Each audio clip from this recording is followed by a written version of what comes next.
साथियों नमस्कार, स्वागत है आपका एक बार फिर से चैनल में। हम लोग पीसीएस की टेस्ट सीरीज़ देख रहे हैं प्रीलिम्स के लिए, और ये टेस्ट सीरीज़ जीएस वर्ड की है, पेड टेस्ट सीरीज़ है। और साथ साथ हमने जो है आज हमारी ये 9वीं टेस्ट सीरीज़ रहेगी। हमने 8 टेस्ट सीरीज़ देख ली है। आज हम जनरल साइंस को जगह देंगे इस टेस्ट सीरीज़ में 150 प्रश्नों के। जनरल साइंस का बहुत ज़्यादा महत्व है, कम से कम 35 से 40 प्रश्न आते हैं जनरल साइंस के, जानते ही हैं। 35 प्रश्न तो हर हाल में आते ही आते हैं। तो टेस्ट सीरीज़ को बहुत ध्यान से देखने की ज़रूरत है और अच्छे से समझिए कि प्रश्नों का सही स्वरूप क्या है, ठीक है, जिससे हम जो है एग्ज़ाम को अच्छे से टैकल कर पाएँ। तो शुरू करते हैं आज के प्रश्नों को। आज का पहला प्रश्न है हमारा, निम्नलिखित में से कौन सा एक सही सुमेलित नहीं है। एक सुमेलित नहीं है, बाकी सारे सुमेलित हैं, ठीक है। पहला है आर्किमिडीज। आर्किमिडीज जो वैज्ञानिक थे, उन्होंने किसका सिद्धांत दिया? उन्होंने उत्तोलक का सिद्धांत दिया। किसका दिया? उत्तोलक का। गैलीलियो ने जड़त्व का नियम दिया। डब्ल्यू के रोजेंटन ने एक्स किरणों का जो है आविष्कार किया।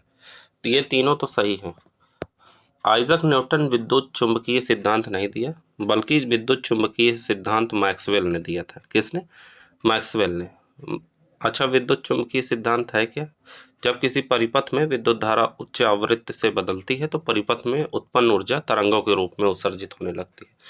अब बात आती है कि आइजक न्यूटन ने किसका सिद्धांत दिया। तो न्यूटन ने जो है गुरुत्वाकर्षण का सार्वत्रिक नियम दिया, गति का नियम दिया, परावर्ती दूरदर्शक जैसे नियम आइजक न्यूटन ने दिए। तो हमारा ऑप्शन डी हो जाएगा, जो कि सही नहीं। आगे बढ़ते हैं, अगला प्रश्न देखते हैं। अगला प्रश्न है, वायुयान निम्न में से किस भौतिक सिद्धांत पर कार्य करता है? तो वायुयान कार्य करता है बर्नौली सिद्धांत पे, ठीक है। बर्नौली के सिद्धांत के अनुसार यदि कोई द्रव नली से प्रवाहित होता है तो उसके मार्ग में प्रत्येक बिंदु पर उसके एकांक आयतन की कुल ऊर्जा का योग नियत रहता है। उदाहरण के लिए, चलते हुए गाड़ी के समीप प्लेटफॉर्म पर खड़ा आदमी इस सिद्धांत के अनुसार गाड़ी की तरफ झुक जाता है। वायुयान का उड़ना वैज्ञानिक रूप से बर्नौली सिद्धांत पर आधारित है, ठीक है। तो ऑप्शन हमारा सी सही हो जाएगा। आगे बढ़ते हैं, अगला प्रश्न है, गुरुत्वाकर्षण बल के संदर्भ में निम्नलिखित कथनों पर विचार कीजिए। पहला कथन है, गुरुत्वाकर्षण बल सदैव आकर्षी बल होता है। सही है।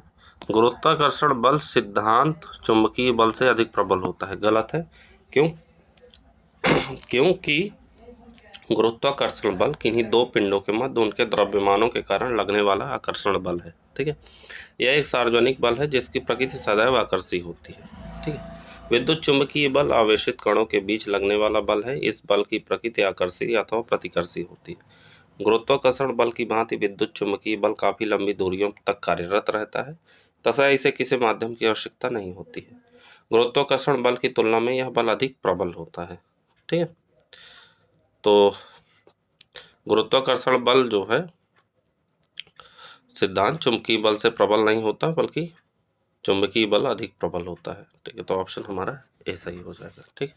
आगे बढ़ते हैं, अगला प्रश्न है, निम्नलिखित में से कौन सा एक न्यूटन के तीसरे नियम का सर्वोच्च उदाहरण है? तो इसमें जो बल दिया गया है वो है रॉकेट का आगे चलना। रॉकेट का आगे चलना क्या है? न्यूटन का ये तीसरा नियम है। दो वस्तुओं की पारस्परिक क्रिया में एक वस्तु जितना बल दूसरी वस्तु पर लगाती है, दूसरा वस्तु भी विपरीत दिशा में पहली वस्तु द्वारा लगाए गए बल के बराबर बल लगाती है। इसमें पहले बल को क्रिया बल तथा दूसरे बल को प्रतिक्रिया बल कहते हैं, ठीक है। तो ऑप्शन हमारा ए सही हो जाएगा। आगे बढ़ते हैं, अगला प्रश्न है, हमारा अगला प्रश्न है, निम्नलिखित में से कौन सा तृतीय श्रेणी का उत्तोलक है? तृतीय श्रेणी का उत्तोलक पूछा है, तो इसमें से किसान का हल जो होता है वो तृतीय श्रेणी का उत्तोलक होता है। उत्तोलक एक सीधी या टेढ़ी छड़ होती है जो किसी निश्चित बिंदु के चारों तरफ स्वतंत्रता पूर्वक घूम सकती है। इसमें आलंब, आयास एवं भार नामक 3 बिंदु होते हैं। तृतीय श्रेणी के उत्तोलक में आलंब एवं भार के बीच में आयास होता है। चिमटा, मनुष्य का हाथ एवं किसान का हल तृतीय श्रेणी के उत्तोलक के उदाहरण है, ठीक है। तो ऑप्शन हमारा ए सही है। आगे बढ़ते हैं, अगला प्रश्न है, निम्नलिखित में से किस प्रकार की सुरंग मनुष्य के कानों द्वारा सुनी जाती है? किस प्रकार की तरंग जो है मनुष्य के कानों द्वारा सुनी जाती है? तो ये होती है श्रव्य तरंग, ठीक है। श्रव्य तरंगे 20 हर्ट्ज से, ठीक है, हर्ट्ज से लेके 20,000 हर्ट्ज तक, कितनी 20,000 हर्ट्ज के बीच की आवृत्ति वाली तरंगों को श्रव्य तरंगे कहते हैं। इन तरंगों को मनुष्य द्वारा सुना जा सकता है। अवश्रव्य तरंगे जो होती हैं, इसमें ऑप्शन बी हमारा सही है। अवश्रव्य तरंगे जो होती हैं जिनकी आवृत्ति 20 हर्ट्ज से कम होती है, ये 20 हर्ट्ज से कम होती हैं, ठीक है। इन तरंगों को मनुष्य अपने कानों से नहीं सुन सकते। इस प्रकार के तरंगों को बृहत आकार वाली स्रोतों से उत्पन्न किया जाता है।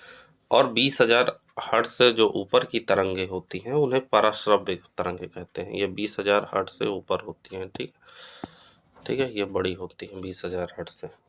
तो इन तरंगों को जो है मनुष्य नहीं सुन सकते, लेकिन कुछ जानवर जैसे चमगादड़, बिल्ली, कुत्ता आदि सुन सकते हैं, ठीक है। तो ऑप्शन हमारा बी सही हो जाएगा। अगला प्रश्न है, स्टीफन का नियम निम्न में से किस पर आधारित है? तो स्टीफन का नियम आधारित है पूर्ण विकिरण उत्ताप मापी पर, ठीक है। ताप की मापन करने वाले यंत्रों को तापमापी कहते हैं। पूर्ण विकिरण उत्तापमापी की सहायता से अत्यधिक ऊंचे एवं दूर स्थित वस्तुएं जैसे सूर्य आदि के तापों को मापा जाता है। यह तापमापी स्टीफन के नियम पर आधारित है, जिसके अनुसार उच्च ताप पर उसी वस्तु से उत्सर्जित विकिरण की मात्रा इसके परम ताप के चतुर्थ घात के अनुक्रमानुपाती होती है, ठीक है। इसके लिए किसी निश्चित समय में वस्तु द्वारा उत्सर्जित विकिरण ऊर्जा की माप कर वस्तु के माप की गणना की जाती है, ठीक है। तो ऑप्शन हमारा डी सही हो जाएगा। आगे बढ़ते हैं। अगला प्रश्न है, कथन और कारण दिए गए हैं। कथन कहता है हमारा, सामान्यतः पदार्थ को गर्म करने पर उसका आयतन बढ़ जाता है, ठीक है। ये आयरन लिखा है लेकिन आयतन है। फिर पदार्थ को जब एक निश्चित सीमा में ऊपर गर्म किया जाता है तो इसके अणुओं के बीच दूरी घटती है। कथन और कारण दिए गए हैं। तो हमारा जो है कथन कहता है, सामान्य पदार्थ को गर्म करने पर उसका आयतन बढ़ जाता है। बिल्कुल, पदार्थ को जब एक निश्चित सीमा से ऊपर गर्म किया जाता है तो इनके अणुओं के बीच दूरी घटती है। कारण भी हमारा सत्य है, लेकिन ये इसका स्पष्टीकरण नहीं कर रहा है, तो ऑप्शन बी हो जाएगा, ठीक है। तो हमारा ऑप्शन बी सही है। आगे बढ़ते हैं। अगला प्रश्न है, निम्नलिखित में से किस पदार्थ का क्रांतिक कोण का मान सबसे कम है? तो हीरा जो होता है उसका जो है क्रांतिक कोण का मान सबसे कम होता है। जब प्रकाश की किरण सघन माध्यम से विरल माध्यम में प्रवेश करती है तो अपवर्तन के कारण अपवर्तित कोण अविलंब से दूर हटती है।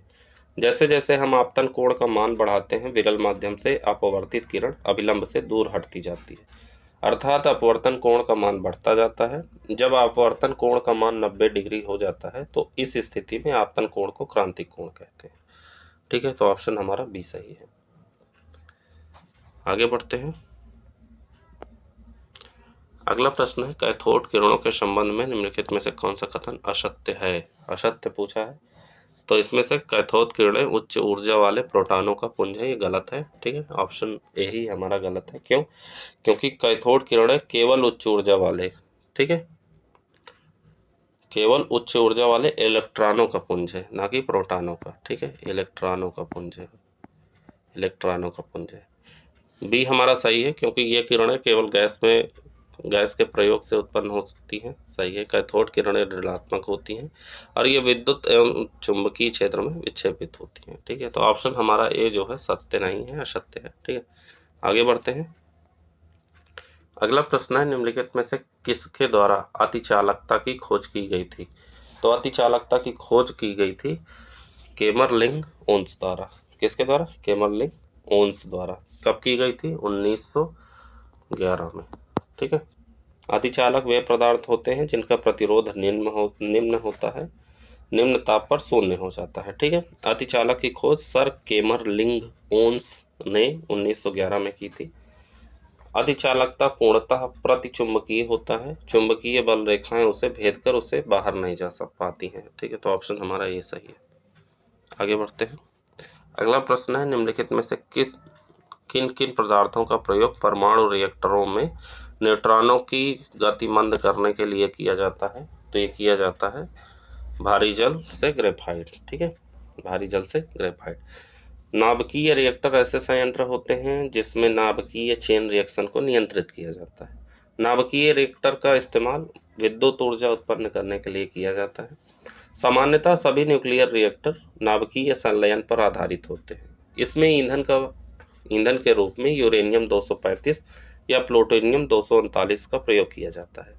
नाभिकीय रिएक्टर में न्यूट्रॉनों की गति को मंद करने के लिए ग्रेफाइट भारी जल का प्रयोग मंदक के रूप में किया जाता है, जानते ही हैं। ठीक है, तो ऑप्शन हमारा डी सही है। आगे बढ़ते हैं। अगला प्रश्न है, लेंस निम्नलिखित में से किस सिद्धांत पर कार्य करता है? तो लेंस जो होते हैं वो प्रकाश के अपवर्तन पर कार्य करते हैं, ऑप्शन डी हो जाएगा। लेंस एक प्रकाशीय तंत्र होता है जो प्रकाश के अपवर्तन के सिद्धांत पर काम करता है। लेंस गोलीय हो सकता है, बेलनाकार हो सकता है, जैसे नियमित रूप से दो सतहों से घिरा हुआ पारदर्शक माध्यम है, जिससे अपवर्तन के पश्चात किसी वस्तु का वास्तविक अथवा काल्पनिक प्रतिबिंब बनता है। ठीक है, लेंस का उपयोग दूरदर्शी, प्रकाश स्तंभ, द्विनेत्री इत्यादि में किया जाता है। ठीक है, तो ऑप्शन हमारा डी सही हो जाएगा। आगे बढ़ते हैं। अगला प्रश्न है, चुंबकीय बल रेखाओं के संबंध में निम्नलिखित कथनों पर विचार कीजिए। ठीक है, पहला कथन हमारा कथन सत्य है, पूछा है चुंबकीय बल रेखाएं सदैव चुंबक के दक्षिण दिशा में प्रवेश करती हैं, बिल्कुल सही है। चुंबकीय बल रेखाएं एक दूसरे को कभी नहीं काटती हैं, यह भी सही है, तो ऑप्शन हमारा सी सही हो जाएगा। ठीक है, चुंबकीय बल रेखाएं वे काल्पनिक रेखाएं हैं जो उस स्थान में चुंबकीय क्षेत्र की दिशा का सतत प्रदर्शन करती हैं। ये रेखाएं सदैव चुंबक के उत्तरी ध्रुव से निकलती हैं तथा वक्र बनाती हुई दक्षिणी ध्रुव में प्रवेश कर जाती हैं। चुंबकीय बल रेखाएं कभी भी एक दूसरे को नहीं काटती हैं, परंतु जहां चुंबकीय क्षेत्र अति प्रबल होता है वहां ये रेखाएं एक दूसरे के अत्यधिक पास होती हैं। एक समान चुंबकीय क्षेत्र की बल रेखाएं परस्पर समांतर एवं बराबर दूरियों पर होती हैं, तो ऑप्शन हमारा सी सही हो जाएगा। आगे बढ़ते हैं अगले प्रश्न की तरफ। अगला प्रश्न है, निम्नलिखित में से कौन सा एक प्रोटॉन कणों के संबंध में सत्य नहीं है? सत्य नहीं है पूछा है, तो इसमें से हमारा जो है इसका नामांकन चैडविक ने किया था, यही सत्य नहीं है, बल्कि इसका नामांकन किसने किया था? तो इसका नामांकन किया था गोल्डस्टीन ने। किसने किया था? गोल्डस्टीन ने। ठीक है, गोल्डस्टीन ने इसका नामांकन किया था। कब किया था? तो इसका नामांकन किया था 1896 में, 1896 ईस्वी में। ठीक है, तो ऑप्शन हमारा डी हो जाएगा। ठीक है, बाकी हमारा सही है। प्रोटॉन कण जो होते हैं वो एक स्थायी मूल कण होते हैं, इसकी खोज गोल्डस्टीन ने की थी, या एक धनावशित कण है। ठीक है, नामांकन की जहाँ तक बात है तो इसका जो है नामांकन रदरफोर्ड ने किया था, ना कि गोल्डस्टीन ने। ठीक है, चैडविक ने नहीं बल्कि रदरफोर्ड ने इसका नामांकन किया था। कब किया था? 1896 ईस्वी में। ठीक है, तो ऑप्शन हमारा डी हो जाएगा। आगे बढ़ते हैं। अगला प्रश्न है, निम्नलिखित में से किसके द्वारा भूकेंद्रीय सिद्धांत का प्रतिपादन किया गया? तो भूकेंद्रीय सिद्धांत का प्रतिपादन टालमी द्वारा किया गया। किसके द्वारा? टालमी द्वारा। भूकेंद्रीय सिद्धांत क्या होता है कि पृथ्वी विश्व के केंद्र में है और सूर्य और अन्य ग्रह इसकी परिक्रमा करते हैं। इस सिद्धांत को वर्ष 1840 में सर्वप्रथम टालमी द्वारा प्रतिपादित किया गया था। जोहानसन केपलर ने सर्वप्रथम स्पष्ट किया कि सूर्य के चारों तरफ चक्कर लगाने वाले ग्रहों का पथ दीर्घवृत्तीय या अंडाकार होता है। गैलीलियो ने पता लगाया कि सूर्य का निकटवर्ती तारा प्रॉक्सिमा सेंचुरी है। हार्सेल कहाँ के हैं? ब्रिटेन है। इस तथ्य की पुष्टि की कि ब्रह्मांड असीमित और दीर्घ रूप से व्यापक है। ठीक है, तो ऑप्शन हमारा यहाँ पे टालमी हो जाएगा। भूकेंद्रीय सिद्धांत का प्रतिपादन टालमी द्वारा किया गया। ठीक है, आगे बढ़ते हैं अगले प्रश्न की तरफ। अगला प्रश्न है, निम्नलिखित में से कौन सा एक कथन सही है? भौतिक राशि एक तरफ है, एक तरफ यसाई मात्रक है। एक सही सुमेलित है, बाकी सुमेलित नहीं है। ताप का मात्रक होता है, क्या होता है? ताप का मात्रक होता है केल्विन। क्या होता है? केल्विन होता है। शक्ति का होता है जूल। ठीक है, शक्ति का जूल होता है। ऊष्मा का होता है जूल। ठीक है, ऊष्मा का जूल होता है। शक्ति का भी जूल होता है, ऊष्मा का भी जूल होता है। ताप का केल्विन होता है और विभवांतर का वोल्ट होता है। किसका? विभवांतर का वोल्ट होता है, याद रखिएगा। तो ऑप्शन हमारा डी हो जाएगा, जो कि सही है। ठीक है, बाकी सही नहीं है। अगला प्रश्न है, बोलोमीटर। बोलोमीटर का उपयोग निम्न में से किस कार्य के लिए होता है? तो बोलोमीटर का उपयोग होता है ऊष्मीय विकिरण मापने के लिए। ठीक है, बोलोमीटर तापमान निर्भर विद्युत प्रतिरोध वाली पदार्थ के माध्यम से ऊष्मीय विकिरण मापने का यंत्र है। इसका आविष्कार 1875 में अमेरिकी खगोल शास्त्री सैमुअल पियरपॉन्ट लैंगली ने किया था। किसने किया था? सैमुअल पियरपॉन्ट लैंगली, 1875 में। ठीक है। ऊष्मा की मात्रा मापने के लिए कैलोरीमीटर का उपयोग किया जाता है। विद्युत धारा को एम्पियर में मापने के लिए अमीटर का प्रयोग किया जाता है। विद्युत ऊर्जा को संचित करने के लिए एक्सूमुलेटर का उपयोग किया जाता है। तो ऑप्शन हमारा ए सही हो जाएगा। आगे बढ़ते हैं अगले प्रश्न की तरफ। अगला प्रश्न है, अवतल दर्पण के वक्रता केंद्र पर रखी वस्तु का प्रतिबिंब कहाँ बनेगा? तो इसका प्रतिबिंब बनता है वक्रता केंद्र पर। कहाँ? वक्रता केंद्र पर। अवतल दर्पण ऐसा दर्पण होता है जिसका परावर्ती पृष्ठ दबा हुआ होता है। यदि किसी खोखले गोले के किसी भाग को काटकर उसकी बाहरी पृष्ठ पर कलई कर दी जाए तो इसके आंतरिक पृष्ठ से प्रकाश का परावर्तन होने लगता है। ऐसे दर्पण अवतल दर्पण कहे जाएंगे। यदि प्रकाश किरण मुख्य अक्ष के समानांतर अवतल दर्पण आपतित होती है, वह परावर्तन के पश्चात मुख्य फोकस से होकर चली जाएगी। यदि प्रकाश किरण मुख्य फोकस से होकर अवतल दर्पण पर आपतित होती है तो वह परावर्तन के पश्चात मुख्य अक्ष के समानांतर हो जाता है। यदि प्रकाश किरण वक्रता केंद्र से होकर अवतल दर्पण पर अपहित होती है, वह परावर्तन के पश्चात उसी मार्ग से पुनः लौट जाता है। तो यहाँ पे हमारा ऑप्शन ए सही हो जाएगा। ठीक है, आगे बढ़ते हैं। अगला प्रश्न है, परमाणु के नाभिक में शामिल होते हैं।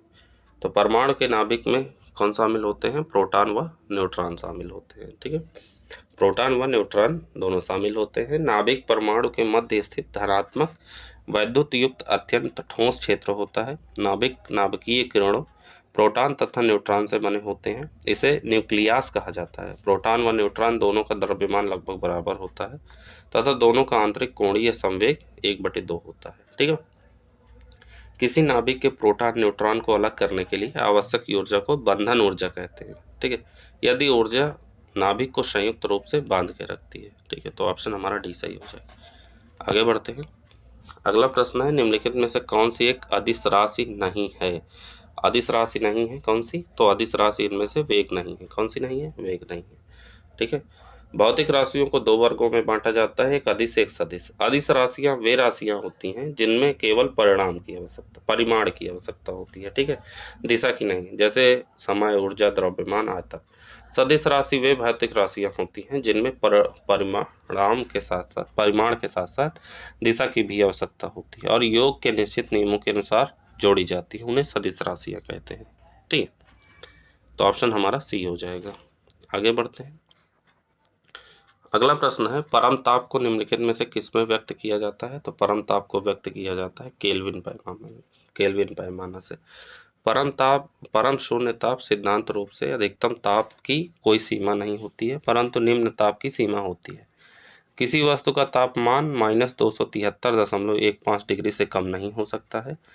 इसे ही परम शून्य ताप कहते हैं। यह ताप केल्विन पैमाने पर के रूप में व्यक्त किया जाता है। तो ऑप्शन हमारा डी हो जाएगा। अगला प्रश्न है, निम्नलिखित में से कौन सा एक ऊष्मा कुचालक नहीं है? तो इसमें से अम्लीय जल ऊष्मा कुचालक नहीं है। ऊष्मा को एक स्थान से दूसरे स्थान तक जाने को ऊष्मा का संचरण कहते हैं। इसके लिए 3 प्रमुख विधियां चालन, संवहन और विकिरण है। ठीक है, ऊष्मा का चालन जिन पदार्थों से सरलता से होता है उन्हें चालक कहते हैं। इसमें अम्लीय जल के सभी प्रकार के धातु, मानव का शरीर आदि शामिल है। ठीक है, जिन पदार्थों से ऊष्मा का चालन सरलता से नहीं होता उन्हें ऊष्मा का कुचालक कहते हैं। इसमें लकड़ी, कांच, वायु, गैस, सिलिका, कपड़ा, ऊन, रबर आदि ऊष्मा के कुचालक पदार्थ। और जिन पदार्थों से ऊष्मा का चालन बिल्कुल नहीं होता उन्हें ऊष्मारोधी कहते हैं। ठीक है, जैसे एबोनाइट, एस्बेस्टस आदि। ठीक है, तो ऑप्शन हमारा यहाँ पे भी सही हो जाएगा। आगे बढ़ते हैं। अगला प्रश्न है, साइकिल का ट्यूब अचानक से फटना निम्न में से किसका उदाहरण है? तो साइकिल का ट्यूब अचानक से फटना उदाहरण है रुद्धोष्म प्रक्रम का। रुद्धोष्म प्रक्रम ऐसे प्रक्रम है जिसमें निकाय द्वारा वातावरण में ऊष्मा प्रदान किया जाता है और ना ही वहाँ से ऊष्मा ग्रहण किया जाता है। ठीक है, यदि साइकिल का ट्यूब अचानक से फट जाए तो उसकी हवा निकल कर वायुमंडल में फैल जाती है। इस अचानक फैलाव के कारण वह बाहर से ऊर्जा नहीं ले पाती है और प्रसार के लिए आवश्यक ऊर्जा अपनी आंतरिक ऊर्जा से ग्रहण करती है। इस प्रकार आंतरिक ऊर्जा घट जाती है और वायु का ताप जो है घट जाता है। तो ऑप्शन हमारा डी सही है। आगे बढ़ते हैं। अगला प्रश्न है, निम्नलिखित में से कौन सा एक प्रकाश के पूर्ण आंतरिक परिवर्तन का उदाहरण नहीं है। तो ये प्रश्न कई बार पूछा गया है। तो इसमें रात्रि समय में तारों का टिमटिमाना जो है पूर्ण आंतरिक परावर्तन का उदाहरण नहीं है। पूर्ण आंतरिक परावर्तन के अंतर्गत हीरे का चमकना, कांच का चटका हुआ भाग, ठीक है, भाग का चमकीला दिखाई देना, पानी में पड़ी हुई परख नली चमकीली दिखाई पड़ती है। प्राकाशिक तंतु पूर्ण आंतरिक परावर्तन सिद्धांत पर काम करता है, ठीक है। पानी में हवा भरे बुलबुले चमकते हैं, कालिख से पोता हुआ गोला का चमकना इत्यादि। रात्रि के समय तारों का टिमटिमाना, पानी से भरे बर्तन में रखे हुए सिक्के का ऊपर उठा हुआ दिखाई देना, द्रव्य में अंशतः डूबी हुई छड़ी टेढ़ी दिखाई देना, ये जो है प्रकाश के अपवर्तन के उदाहरण है। तो ये जो है प्रकाश का अपवर्तन है, ठीक है। क्या है? प्रकाश का अपवर्तन, ये प्रकाश के अपवर्तन का उदाहरण। तो ऑप्शन हमारा डी सही हो जाएगा। आगे बढ़ते हैं। अगला प्रश्न है, निम्नलिखित में से किस स्थान पर किसी पिंड का भार सर्वोत्तम रहता है। तो किस स्थान पर जो है किसी पिंड का भार सर्वोत्तम रहेगा। तो ये होता है हमारा ध्रुवों पर। ध्रुवों पर जो है पिंड का भार सर्वोत्तम रहता है। गुरुत्वाकर्षण बल जी का मान पृथ्वी की संरचना के अनुसार अलग अलग स्थानों पर बदलता रहता है। भूमध्य रेखा पर किसी वस्तु का भार लगभग उसके द्रव्यमान पर निर्भर करता है, क्योंकि इस स्थान पर जी का मान सदैव नियत रहता है। लेकिन जैसे जैसे हम भूमध्य रेखा से ध्रुवों की ओर बढ़ते हैं, जी के मान में परिवर्तन होना शुरू होता है। अंततः ध्रुवों पर जी का मान सर्वोच्च हो जाता है। इस प्रकार किसी पिंड का भार ध्रुवों पर सर्वाधिक होता है, ठीक है। तो ऑप्शन हमारा डी सही हो जाएगा। आगे बढ़ते हैं।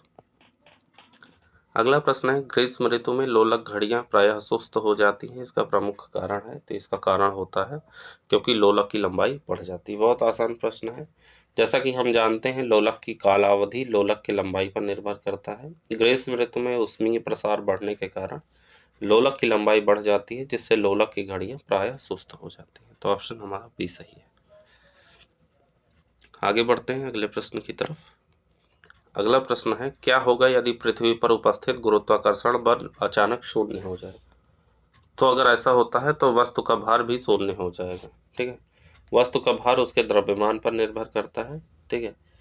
और तो यदि जो है पृथ्वी पर उपस्थित गुरुत्वाकर्षण बल शून्य हो जाएगा तो वस्तु का भार भी शून्य हो जाएगा। तो ऑप्शन ए हमारा सही है।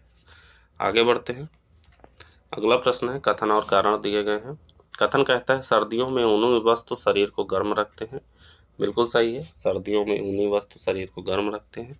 सर्दियों के ऊनी वस्त्र ऊष्मा के कुछ अलग होते हैं, ये भी सही है। जो ऊनी वस्त्र होते हैं वो ऊष्मा के कुछ अलग होते हैं, अभी पिछले ही प्रश्न में मैंने बताया। तो कौन सा हमारा ऑप्शन सही हो जाएगा? ऑप्शन ए सही हो जाएगा, वो उसकी स्पष्टीकरण भी कर रहा है, ठीक है। जिन पदार्थों से होकर ऊष्मा का संचलन सरलता से हो जाता है उन्हें ऊष्मा का चालक कहते हैं, और जिनसे ऊष्मा का चालन आसानी से नहीं होता उन्हें ऊष्मा का कुचालक कहते हैं। सर्दियों में ऊनी वस्तु शरीर को गर्म रखते हैं, क्योंकि ऊनी वस्तु शरीर की ऊष्मा को बाहर की तरफ नहीं जाने देते। ऊनी वस्त्र ऊष्मा के अच्छे कुचालक होते हैं, ठीक। इसलिए कंबल रजाई वगैरह आप जब ओढ़ेंगे तो आपको गर्मी लगेगी। आगे बढ़ते हैं। अगला प्रश्न है, निम्नलिखित में से कौन सा एक सही सुमेलित है। एक तरफ यंत्र है, एक तरफ आविष्कार करता है। एक सही सुमेलित है। ईमेल के आविष्कार करता है रे टॉमलिंसन। कौन है? रे टॉमलिंसन। गाइगर नहीं है, बल्कि कौन है? रे टॉमलिंसन, ठीक है। रे टॉमलिंसन है। फिर हेलीकॉप्टर के हैं ब्रैकेट, सही है। बैरोमीटर के हैं टोरिसेली। बैरोमीटर के कौन है? टोरिसेली, ठीक है। और रेडियो के जो है आविष्कार करता है मार्कोनी, जानते हैं उनके नाम पे रेडियो भी बना है, मार्कोनी, ठीक है। तो इस प्रकार ईमेल के हो गए हमारे रे टॉमलिंसन, हेलीकॉप्टर के हो गए ब्रैकेट, बैरोमीटर के आविष्कार करता हो गए टारिसेली और रेडियो के हो गए मार्कोनी। हमारा ऑप्शन बी सही है। आगे बढ़ते हैं। अगला प्रश्न है, निम्नलिखित में से कौन सा एक ऊष्मा का यसाई मात्रक है। तो ऊष्मा का यसाई मात्रक क्या होता है, तो वो होता है जूल प्रति किलोग्राम। ठीक है, किसी पदार्थ की विशिष्ट ऊष्मा व परिणाम है जो उसके एकांक द्रव्यमान का ताप 1 डिग्री सेंटीग्रेड के लिए आवश्यक है। इसका मात्रक कैलोरी प्रति किलोग्राम होता है। ठीक है, 0 डिग्री सेल्सियस किलो कैलोरी प्रति किलोग्राम माइनस 0 डिग्री सेल्सियस होता है। ठीक है, तो जूल प्रति किलोग्राम इसका हो जाएगा ऑप्शन सी सही है। आगे बढ़ते हैं। अगला प्रश्न है, निम्नलिखित में से अंतरिक्ष के किस मंडल से रेडियो तरंगे परावर्तित होती है। तो रेडियो तरंगे किस मंडल से परावर्तित होती हैं, ये कई बार पूछा गया है। तो ये होती है आयन मंडल से। कहाँ से? आयन मंडल से। पृथ्वी से लगभग 80 किलोमीटर के बाद का संपूर्ण मंडल आयन मंडल के नाम से जाना जाता है। आयतन में आयन मंडल अपनी निचली हवा से कई गुना अधिक है, लेकिन इस विशाल क्षेत्र की हवा की कुल मात्रा वायुमंडल की हवा की मात्रा के 200वें भाग से भी कम है। आयन मंडल की हवा आयतित होती है और उसमें आयनीकरण के साथ साथ आयनीकरण की विपरीत क्रिया भी निरंतर होती है। पृथ्वी से प्रेषित रेडियो तरंगें आयन मंडल से परावर्तित हो जाती हैं। ठीक है, तो ऑप्शन हमारा सी सही है। आगे बढ़ते हैं। अगला प्रश्न है, निम्नलिखित में से किस स्थिति में चंद्रमा पर दो व्यक्ति एक दूसरे की बात नहीं सुन सकते हैं। तो ये होता है स्थिति जब चंद्रमा पर वायुमंडल का अभाव होता है। ठीक है, पृथ्वी के वायुमंडल में उपस्थित सभी गैसों के अणुओं का माध्यम तापीय वेग पृथ्वी से पलायन वेग 11.2 किलोमीटर प्रति सेकंड से कम होता है। अतः गैसें पृथ्वी से पलायन नहीं कर पाती हैं। चंद्र तल से पलायन वेग का मान 2.4 किलोमीटर प्रति सेकंड से अधिक होता है। ठीक है, सभी गैसों से अणुओं का मध्य तापीय वेग 2.4 किलोग्राम प्रति सेकंड से अधिक है। अतः गैसें जो है चंद्रमा पर न ठहरकर उसके वातावरण में चली जाती। फलस्वरूप चंद्रमा पर वायुमंडल का अभाव हो जाता है। चंद्रमा पर वायुमंडल का अभाव होने के कारण दो व्यक्ति एक दूसरे की बात नहीं सुन पाते हैं। ठीक है, तो ऑप्शन हमारा ये सही हो जाएगा। आगे बढ़ते हैं अगले प्रश्न की तरफ। अगला प्रश्न है, धन किरणों के संबंध में निम्नलिखित कथनों पर विचार कीजिए। ठीक है, पहला कथन हमारा कहता है कि धन किरणें सीधी रेखा में संचारित होती हैं। बिल्कुल सही है, जो धन किरणें होती हैं वो सीधी रेखा में संचारित होती हैं। फिर दूसरा कहता है धन किरणें फोटोग्राफिक प्लेट को प्रभावित नहीं करती हैं। दूसरा गलत है। क्यों? क्योंकि धन किरणें जो होती हैं वो फोटोग्राफिक प्लेट को प्रभावित करती हैं। ठीक है, तो ऑप्शन हमारा ए सही हो जाएगा। थोड़ा सा जान लीजिए धन किरणों के बारे में। धन किरणें, जिन्हें कैनान किरणें भी कहा जाता है, इसकी खोज वर्ष 1866 में गोल्डस्टीन ने की थी। धन किरणों की कुछ विशेषताएं होती हैं, जैसे ये किरणें सीधी रेखा में चलती हैं, ये किरणें कांच पर प्रतिदीप्त होती हैं, ये किरणें फोटोग्राफी प्लेट को प्रभावित करती हैं, ये किरणें गैसों का आयनीकरण करती हैं। धन किरणों की संचरण की गति कैथोड किरणों के संचरण की गति से कम होती है। ठीक है, तो ऑप्शन हमारा यहाँ पे ए सही हो जाएगा। आगे बढ़ते हैं। अगला प्रश्न है, निम्नलिखित में से किस स्थिति में नाभिकीय संलयन अभिक्रिया घटित होती है। तो नाभिकीय संलयन अभिक्रिया घटित होती है जब दो या उससे अधिक हल्के नाभिक संयुक्त होकर भारी नाभिक बनाते हैं। ठीक है, तो ऑप्शन हमारा ए सही हो जाएगा। आगे है अगला प्रश्न जो है, अगला प्रश्न है, प्रतिदीप्त बल्ब में कौन सी गैस भरी होती है। तो प्रतिदीप्त गैस में भरी होती है मरकरी और नियॉन। ठीक है, प्रतिदीप्त बल्ब या फ्लोरोसेंट ट्यूब में सामान्यतः मरकरी या नियॉन गैस भरी होती है। तो ऑप्शन बी सही हो जाएगा। आगे बढ़ते हैं। अगला प्रश्न है, शीत कोष्ठ में भंडारित फल अधिक समय तक चलते हैं क्योंकि। शीत कोष्ठ का मतलब होता है कोल्ड स्टोरेज। कोल्ड स्टोरेज में जो फलों का भंडारण किया जाता है वो अधिक समय तक चलते हैं। क्यों? उसका कारण होता है श्वसन दर घटा दी जाती है। ठीक है, शीत कोष्ठ का तापमान बाहर के तापमान से कम होता है। ऐसी स्थिति में जब फलों को शीत कोष्ठ में रखा जाता है तो वहाँ श्वसन दर सामान्य स्तर से कम हो जाता है। इस स्थिति में बैक्टीरिया के बनने के अवसर समाप्त हो जाते हैं और फल काफ़ी दिनों तक खाने योग्य बना रहता है। ऑप्शन ए सही है, जैसे हमारा फ्रिज होता है। ठीक है, अगला प्रश्न है, कौन सा एक सही सुमेलित है, भौतिक राशि है, मात्रक है। ठीक है, विद्युत आवेश का मात्रक कूलम्ब होता है, जानते हैं कूलम्ब होता है। विद्युत विभव का मात्रक होता है वोल्ट। क्या होता है, वोल्ट होता है। विद्युत धारिता फैराड के नियम पे विद्युत धारिता जो है का मात्रक फैराड होता है और विद्युत शक्ति का मात्रक होता है वाट। तो ऑप्शन हमारा डी सही है। ठीक है, ऑप्शन डी सही है। आगे बढ़ते हैं। अगला प्रश्न है, यदि किसी द्रव में अशुद्धियाँ मिलाई जाती हैं तो इसके क्वथनांक पर निम्न में से क्या प्रभाव पड़ेगा। तो यदि किसी द्रव में अशुद्धियाँ मिला दी जाती हैं तो इसके द्रव में इसके क्वथनांक पर क्या प्रभाव पड़ेगा। तो इसके क्वथनांक पर, इसका क्वथनांक जो होता है वो बढ़ जाता है। किसी निश्चित ताप पर द्रव का जो है वाष्प गैस में बदलना वाष्पन कहलाता है। इसी निश्चित ताप को द्रव का क्वथनांक कहते हैं।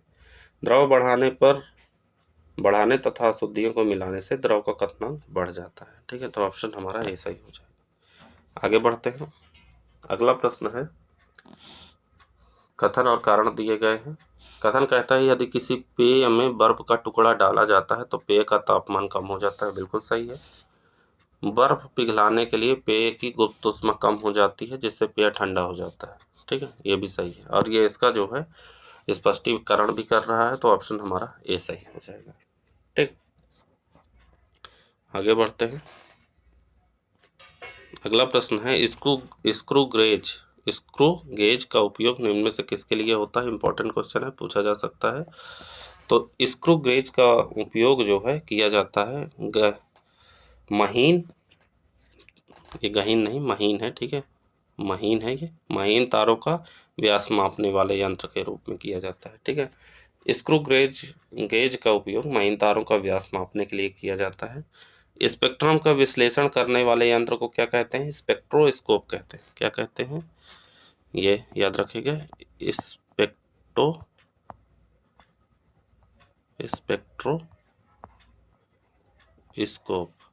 ठीक है, स्पेक्ट्रोस्कोप कहते हैं। किसी सतह की वक्रता मापने के लिए स्केरोमीटर का प्रयोग किया जाता है। किसको, स्केरोमीटर।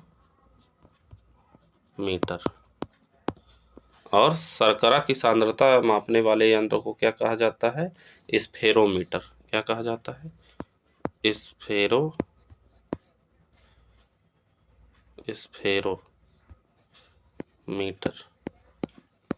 इस तरह सबको याद करते चलिएगा। स्क्रू गेज का मापन किससे किया जाता है, महीन तारों का व्यास मापने के लिए। और स्पेक्ट्रम का विश्लेषण करने वाले यंत्र को कहते हैं स्पेक्ट्रोस्कोप। फिर किसी सतह की वक्रता मापने के लिए क्या, स्केरोमीटर का प्रयोग किया जाता है। और शर्करा की सांद्रता मापने वाले को स्फेरोमीटर कहा जाता है। ठीक है, तो हमारा ऑप्शन यहाँ ए सही है। ठीक है, ए सही है। इस तरह हमको प्रश्नों को याद रखना है। आगे बढ़ते हैं। अगला प्रश्न है, मोमबत्ती का जलना निम्न में से ऊर्जा रूपांतरण के किस प्रक्रम से संबंधित है। तो ये संबंधित होता है रासायनिक ऊर्जा को प्रकाश ऊर्जा में परिवर्तन से। ठीक है, ऊर्जा का ना तो निर्माण होता है ना ही विनाश होता है, यह एक रूप से दूसरे रूप में परिवर्तित होती रहती है। अर्थात विश्व की कुल ऊर्जा नियत है। यह ऊर्जा संरक्षण का नियम है। मोमबत्ती का जलना भी ऊर्जा संरक्षण के नियम पर आधारित है। यह रासायनिक ऊर्जा को प्रकाश ऊर्जा में परिवर्तित करती है। ठीक है, तो ऑप्शन हमारा सी सही है। आगे बढ़ते हैं। अगला प्रश्न है, निम्नलिखित में से कौन सा एक इलेक्ट्रॉन का एंटी कण नाम से जाना जाता है। तो इलेक्ट्रॉन के एंटी कण को जाना जाता है पॉजिट्रॉन के नाम से। ठीक है, पॉजिट्रॉन की खोज 1932 में एंडरसन ने की थी। किसने की थी, एंडरसन ने की थी। यह एक धन आवेशित मूल कण है जिसका द्रव्यमान व आवेश इलेक्ट्रॉन के बराबर होता है, इसलिए इसे इलेक्ट्रॉन का एंटी कण कहते हैं। ठीक है, तो हमारा ऑप्शन सी सही है। आगे बढ़ते हैं। अगला प्रश्न है, निम्नलिखित में से कौन सा एक प्रकार का सेल मोबाइल में प्रयुक्त होता है। तो मोबाइल में किस प्रकार का सेल प्रयुक्त होता है, वो होता है लेक्लांसे सेल। कौन सा सेल, लेक्लांसे सेल। लेक्लांसे सेल का प्रयोग ऐसी परिपथों में किया जाता है जहां रुक रुक कर थोड़े समय के लिए विद्युत धारा की आवश्यकता होती है। इस प्रकार का सेल मुख्यतः विद्युत घंटी, मोबाइल आदि में किया जाता है। ठीक है, तो ऑप्शन हमारा ए सही है। आगे बढ़ते हैं। अगला प्रश्न है, निम्नलिखित पदार्थों के विशिष्ट प्रतिरोधकता का सही क्रम क्या होगा।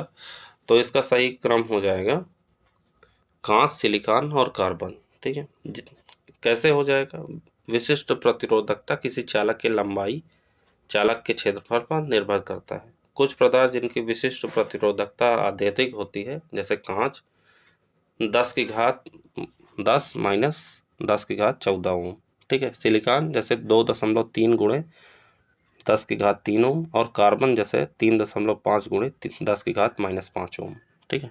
तो ऑप्शन हमारा ए सही हो जाएगा। कांच के बाद सिलिकॉन फिर कार्बन होगा। आगे बढ़ते हैं अगले प्रश्न की तरफ। अगला प्रश्न है, आइंस्टीन को निम्न में से किस सिद्धांत के लिए नोबेल पुरस्कार दिया गया। ये प्रश्न कई बार पूछा जा चुका है, तो उन्हें दिया गया प्रकाश विद्युत प्रभाव के सिद्धांत को। जब धातुओं के सतह पर उच्च आवृत्ति की प्रकाश किरण आपतित होती है, तो इन धातुओं के सतह से इलेक्ट्रॉन का उत्सर्जन होता है। उत्सर्जित इलेक्ट्रॉन को फोटो इलेक्ट्रॉन तथा इस क्रिया को प्रकाश विद्युत प्रभाव कहा जाता है। इस प्रकार का सर्वप्रथम आविष्कार 1837 में डब्ल्यू स्मिथ ने किया, लेकिन प्रकाश विद्युत का प्रभाव की विस्तृत व्याख्या आइंस्टीन एवं मिलिकन ने की। इसका कारण आइंस्टीन को वर्ष 1921 में नोबेल पुरस्कार से सम्मानित किया गया, ठीक है। तो ऑप्शन हमारा डी सही है। आगे बढ़ते हैं। अगला प्रश्न है, निम्नलिखित में से कौन सा एक प्राथमिक रंग का उदाहरण नहीं है। तो प्राथमिक रंग का इसमें उदाहरण नहीं है पीला, ठीक है। पीला जो है प्राथमिक रंग का उदाहरण नहीं है। क्यों? क्योंकि जब सूर्य का प्रकाश प्रिज्म से होकर गुजरता है, तो अपवर्तन के पश्चात प्रिज्म के आधार की ओर झुकने लगता है, ठीक है।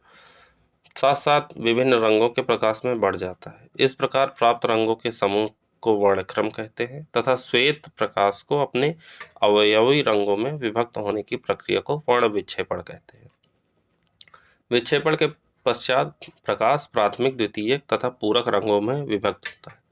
प्राथमिक रंगों में लाल, हरा एवं नीला होता है। द्वितीयक रंगों में पीला, मैजेंटा एवं पीकॉक नीला शामिल होता है। दो अलग अलग रंगों के प्रकाश को मिलाने से सफ़ेद प्रकाश उत्पन्न होता है, तो उन्हें पूरक रंग कहते हैं। जैसे हरा और मैजेंटा मिला दिया जाए तो सफ़ेद रंग प्राप्त हो। तो ऑप्शन हमारा सी सही हो जाएगा, ठीक। आगे बढ़ते हैं अगले प्रश्न की तरफ। अगला प्रश्न है, निकट दृष्टि दोष के संबंध में कौन सा एक कथन गलत है, ठीक है। तो इसमें से लेंस की त्रिज्या घट नहीं जाती है, ऑप्शन डी हो जाएगा, बल्कि लेंस की जो त्रिज्या होती है वो बढ़ जाती है। लेंस की फोकस दूरी घट जाती है, ठीक है। लेंस की फोकस दूरी घट जाती है, ना कि त्रिज्या, ठीक। क्या होगा? फोकस दूरी, जो ऑप्शन डी में दिया है। पहला है लेंस की गोलाई बढ़ जाती है, बिल्कुल सही है। फोकस दूरी घट जाती, सही है। लेंस की क्षमता बढ़ जाती है, ये भी सही है, ठीक है। तो ऑप्शन हमारा डी हो जाएगा, जो कि गलत है। आगे बढ़ते हैं। अगला प्रश्न है, निम्नलिखित में से कौन कौन सा उपकरण विद्युत चुम्बकीय प्रेरण के सिद्धांत पर कार्य करता है। तो इसमें जो है कार्य करते हैं हमारे सभी ट्रांसफार्मर, विद्युत मोटर, माइक्रोफोन और एसी डायनामो, उपयुक्त सभी। ऑप्शन डी हो जाएगा, ठीक है। क्यों? क्योंकि जो है किसी चालक को किसी परिवर्ती चुंबकीय क्षेत्र में रखने पर उस चालक के सिरों के बीच विद्युत वाहक बल उत्पन्न होने को विद्युत चुंबकीय प्रेरण कहते हैं, ठीक है। ट्रांसफार्मर, विद्युत मोटर, माइक्रोफोन, एसी डायनामो आदि विद्युत चुंबकीय प्रेरण के सिद्धांत पर कार्य करते हैं। तो ऑप्शन हमारा डी सही हो जाएगा। आगे बढ़ते हैं अगले प्रश्न की तरफ। हमारा अगला प्रश्न है, भारी वाहनों में डीजल का उपयोग किया जाता है, क्यों? क्योंकि जो है भारी वाहनों में डीजल का प्रयोग इसलिए किया जाता है क्योंकि इसमें उच्च क्षमता के साथ आर्थिक बचत होती है, ठीक है। भारी वाहन में डीजल का प्रयोग किया जाता है। डीजल पेट्रोल की तुलना में सस्ते होते हैं, जिससे इनके ज़्यादा खपत होने के बावजूद भी आर्थिक बचत होती है। डीजल में अत्यधिक उच्च क्षमता होती है, ठीक है। तो ऑप्शन हमारा डी हो जाएगा, ठीक। आगे बढ़ते हैं। अगला प्रश्न है, प्रायः सायंकाल सूर्यास्त के वक्त जो है सूर्यास्त के वक्त और सूर्य लाल दिखाई देता है। सायंकाल जो है सूर्यास्त के वक्त सूर्य लाल दिखाई देता है, तो उसका कारण क्या है? तो उसका है प्रकीर्णन के कारण, ठीक है। यानी जब सूर्य का उदय या सूर्यास्त होता है तो सूर्य क्षितिज पर रहता है। प्रकाश को वायुमंडल में अधिक दूरी तय करनी पड़ती है। इस स्थिति में लाल रंग के प्रकाश का प्रकीर्णन बहुत कम होता है, जबकि शेष प्रकार वायुमंडल में बिखर जाते हैं, अतः सूर्य हमें लाल दिखाई पड़ता है, ठीक है। तो ऑप्शन हमारा ए सही हो जाएगा। आगे बढ़ते हैं। अगला प्रश्न है, कथन और कारण दिए गए हैं। निर्वात में समान भार की लकड़ी एवं लोहे की गेंद एक समान त्वरण से नीचे गिरती है। ठीक है, कथन हमारा ये कहता है। फिर कारण कहता है निर्वात में गुरुत्वीय त्वरण 2 गुना बढ़ जाता है। ठीक है, तो क्या होता है कि जब लकड़ी एवं लोहे की गेंद को निर्वात में गिराया जाता है तो गुरुत्वाकर्षण बल जो होता है जी का मान बहुत कम हो जाता है। ठीक है, तो इससे क्या होता है, ऐसी अवस्था में लोहे एवं लकड़ी के समान चाल से नीचे गिरते हैं। ठीक है, तो हमारा ये सही है। फिर दिया है निर्वात में गुरुत्वीय त्वरण 2 गुना बढ़ जाता है, तो कारण गलत है। क्यों? क्योंकि यह क्रिया यदि हवा में की जाए तो ऊंचाई एवं द्रव्यमान के कारण लोहे की गेंद पहले पृथ्वी पर गिरेगी, लेकिन निर्वात में गुरुत्वीय त्वरण इसका 2 गुना नहीं बढ़ेगा। तो हमारा ऑप्शन कौन सा सही हो जाएगा? ऑप्शन हो जाएगा हमारा सी। ठीक है, ए सत्य है और असत्य है। अगला प्रश्न है, निम्न में से फ्यूज में प्रयुक्त होने वाली तार की विशेषता होती है। तो जो फ्यूज में तार प्रयुक्त होती है उसकी विशेषता होती है उच्च प्रतिरोधक शक्ति या और निम्न गलनांक। ठीक है, फ्यूज में प्रयुक्त होने वाले तार का गलनांक निम्न होता है ताकि वोल्टेज बढ़ने पर तार तुरंत पिघल जाए। ठीक है, जिससे अन्य विद्युत उपकरण जलने से बच सके। अल्प प्रतिरोध इसलिए रखा जाता है ताकि वोल्टेज बढ़ाने पर या उच्च प्रतिरोध उत्पन्न बढ़ने से उसे रोका जा सके। ऐसा न करने की स्थिति में पूरी सर्किट के जलने की संभावना बनी होती है। ठीक है, तो ऑप्शन हमारा यहाँ पे बी सही हो जाएगा। ठीक है, आगे बढ़ते हैं। अगला प्रश्न है, कौन सा कथन सत्य है? पहला कथन है भाप की अपनी गुप्त ऊष्मा होती है। भाप की अपनी गुप्त ऊष्मा होती है, बिल्कुल सही है। भाप की तुलना में उबलते हुए जल से हाथ अधिक जलता है, गलत है, बल्कि भाप से अधिक जलता है। क्यों? क्योंकि सामान्यतः तापमान भाप एवं उबलते पानी की अपनी अपनी गुप्त ऊष्मा होती है। उबलते जल की तुलना में भाप की गुप्त ऊष्मा 536 कैलोरी प्रति ग्राम अधिक होती है। अतः सामान्यतः भाप पर उबलते जल की तुलना में भाप से जलने पर अधिक कष्ट होता है। ठीक है, तो ऑप्शन हमारा ए सही हो जाएगा। ठीक, आगे बढ़ते हैं। अगला प्रश्न है, निम्नलिखित में से कौन सा एक खाद्य संरक्षण फूड प्रोसेसिंग के लिए उपयोग किया जाता है? तो फूड प्रोसेसिंग के लिए क्या प्रयोग किया जाता है? बेंजोइक अम्ल। क्या? बेंजोइक अम्ल। बेंजोइक अम्ल एक प्रकार का श्वेत क्रिस्टल होता है जो प्रकृति में या पौधों में पाया जाता है एवं औद्योगिक रूप से टाल्विन के ऑक्सीकरण से बनाया जाता है। बेंजोइक अम्ल का उपयोग खाद्य पदार्थों को खराब होने से बचाने के लिए प्रयुक्त किया जाता है। ठीक है, तो ऑप्शन हमारा बी सही है। आगे बढ़ते हैं। अगला प्रश्न है, धातु के प्याले में चाय पीना कठिन है जबकि चीनी मिट्टी के प्याले में चाय पीना आसान है, क्योंकि? क्योंकि ऐसा क्यों होता है? क्योंकि ऐसा होता है कि चाय की ऊष्मा से धातु के प्याले गर्म हो जाते हैं। ठीक है, धातु ऊष्मा की सुचालक होती है, इसके कारण चाय की ऊष्मा से धातु के प्याले गर्म हो जाते हैं जिससे ओंठ जलने लगता है और चाय पीना कठिन हो जाता है। चीनी मिट्टी का ऊष्मा के कुचालक होने के कारण ऐसा नहीं होता है। अगला प्रश्न है, डीजल इंजन में प्रयुक्त होने वाला ईंधन है। तो डीजल इंजन में कौन सा प्रयुक्त होता है? वायु एवं डीजल की वाष्प जो है प्रयुक्त होती है। ठीक है, डीजल इंजन में दहन के लिए पेट्रोल इंजन की तरह कार्बोरेटर नहीं होता है। इसमें सिलेंडर के भीतर की हवा को इतना संपीड़ित कर दिया जाता है कि वायु तापमान 800 फ़ारेनहाइट तक पहुंच जाता है। यही तापमान स्फुलिंग यानी दहन का कार्य करता है। ठीक है, तो ऑप्शन हमारा डी सही हो जाएगा। आगे बढ़ते हैं। अगला प्रश्न है, निम्नलिखित में से कौन सा एक वाहनों के धुएं में अत्यधिक मात्रा में उपस्थित होने से वायु प्रदूषण का प्रमुख कारण है? तो वह उपस्थित होता है शीशा। क्या होता है? शीशा। वर्तमान विश्व वायु प्रदूषण की समस्याओं से जूझ रहा है जिसमें वाहन वायु प्रदूषण की सबसे बड़ी समस्या बनकर सामने आ रहे हैं। पेट्रोल से चलने वाली गाड़ियों में शीशा रहित पेट्रोल का प्रचलन धीरे धीरे हुआ है। अतः इससे पूर्व शीशा रहित करने के लिए कैटलिक कन्वर्टर का प्रयोग किया जाता था। ठीक है, तो ऑप्शन हमारा सी सही है। आगे बढ़ते हैं। अगला प्रश्न है, कथन और कारण दिए गए हैं। कथन कहता है, ठंडे प्रदेशों में पारे के स्थान पर एल्कोहल को तापमापी के द्रव के रूप में वरीयता दी जाती है। कारण कहता है कि अल्कोहल में द्रवणांक निम्नतर होता है।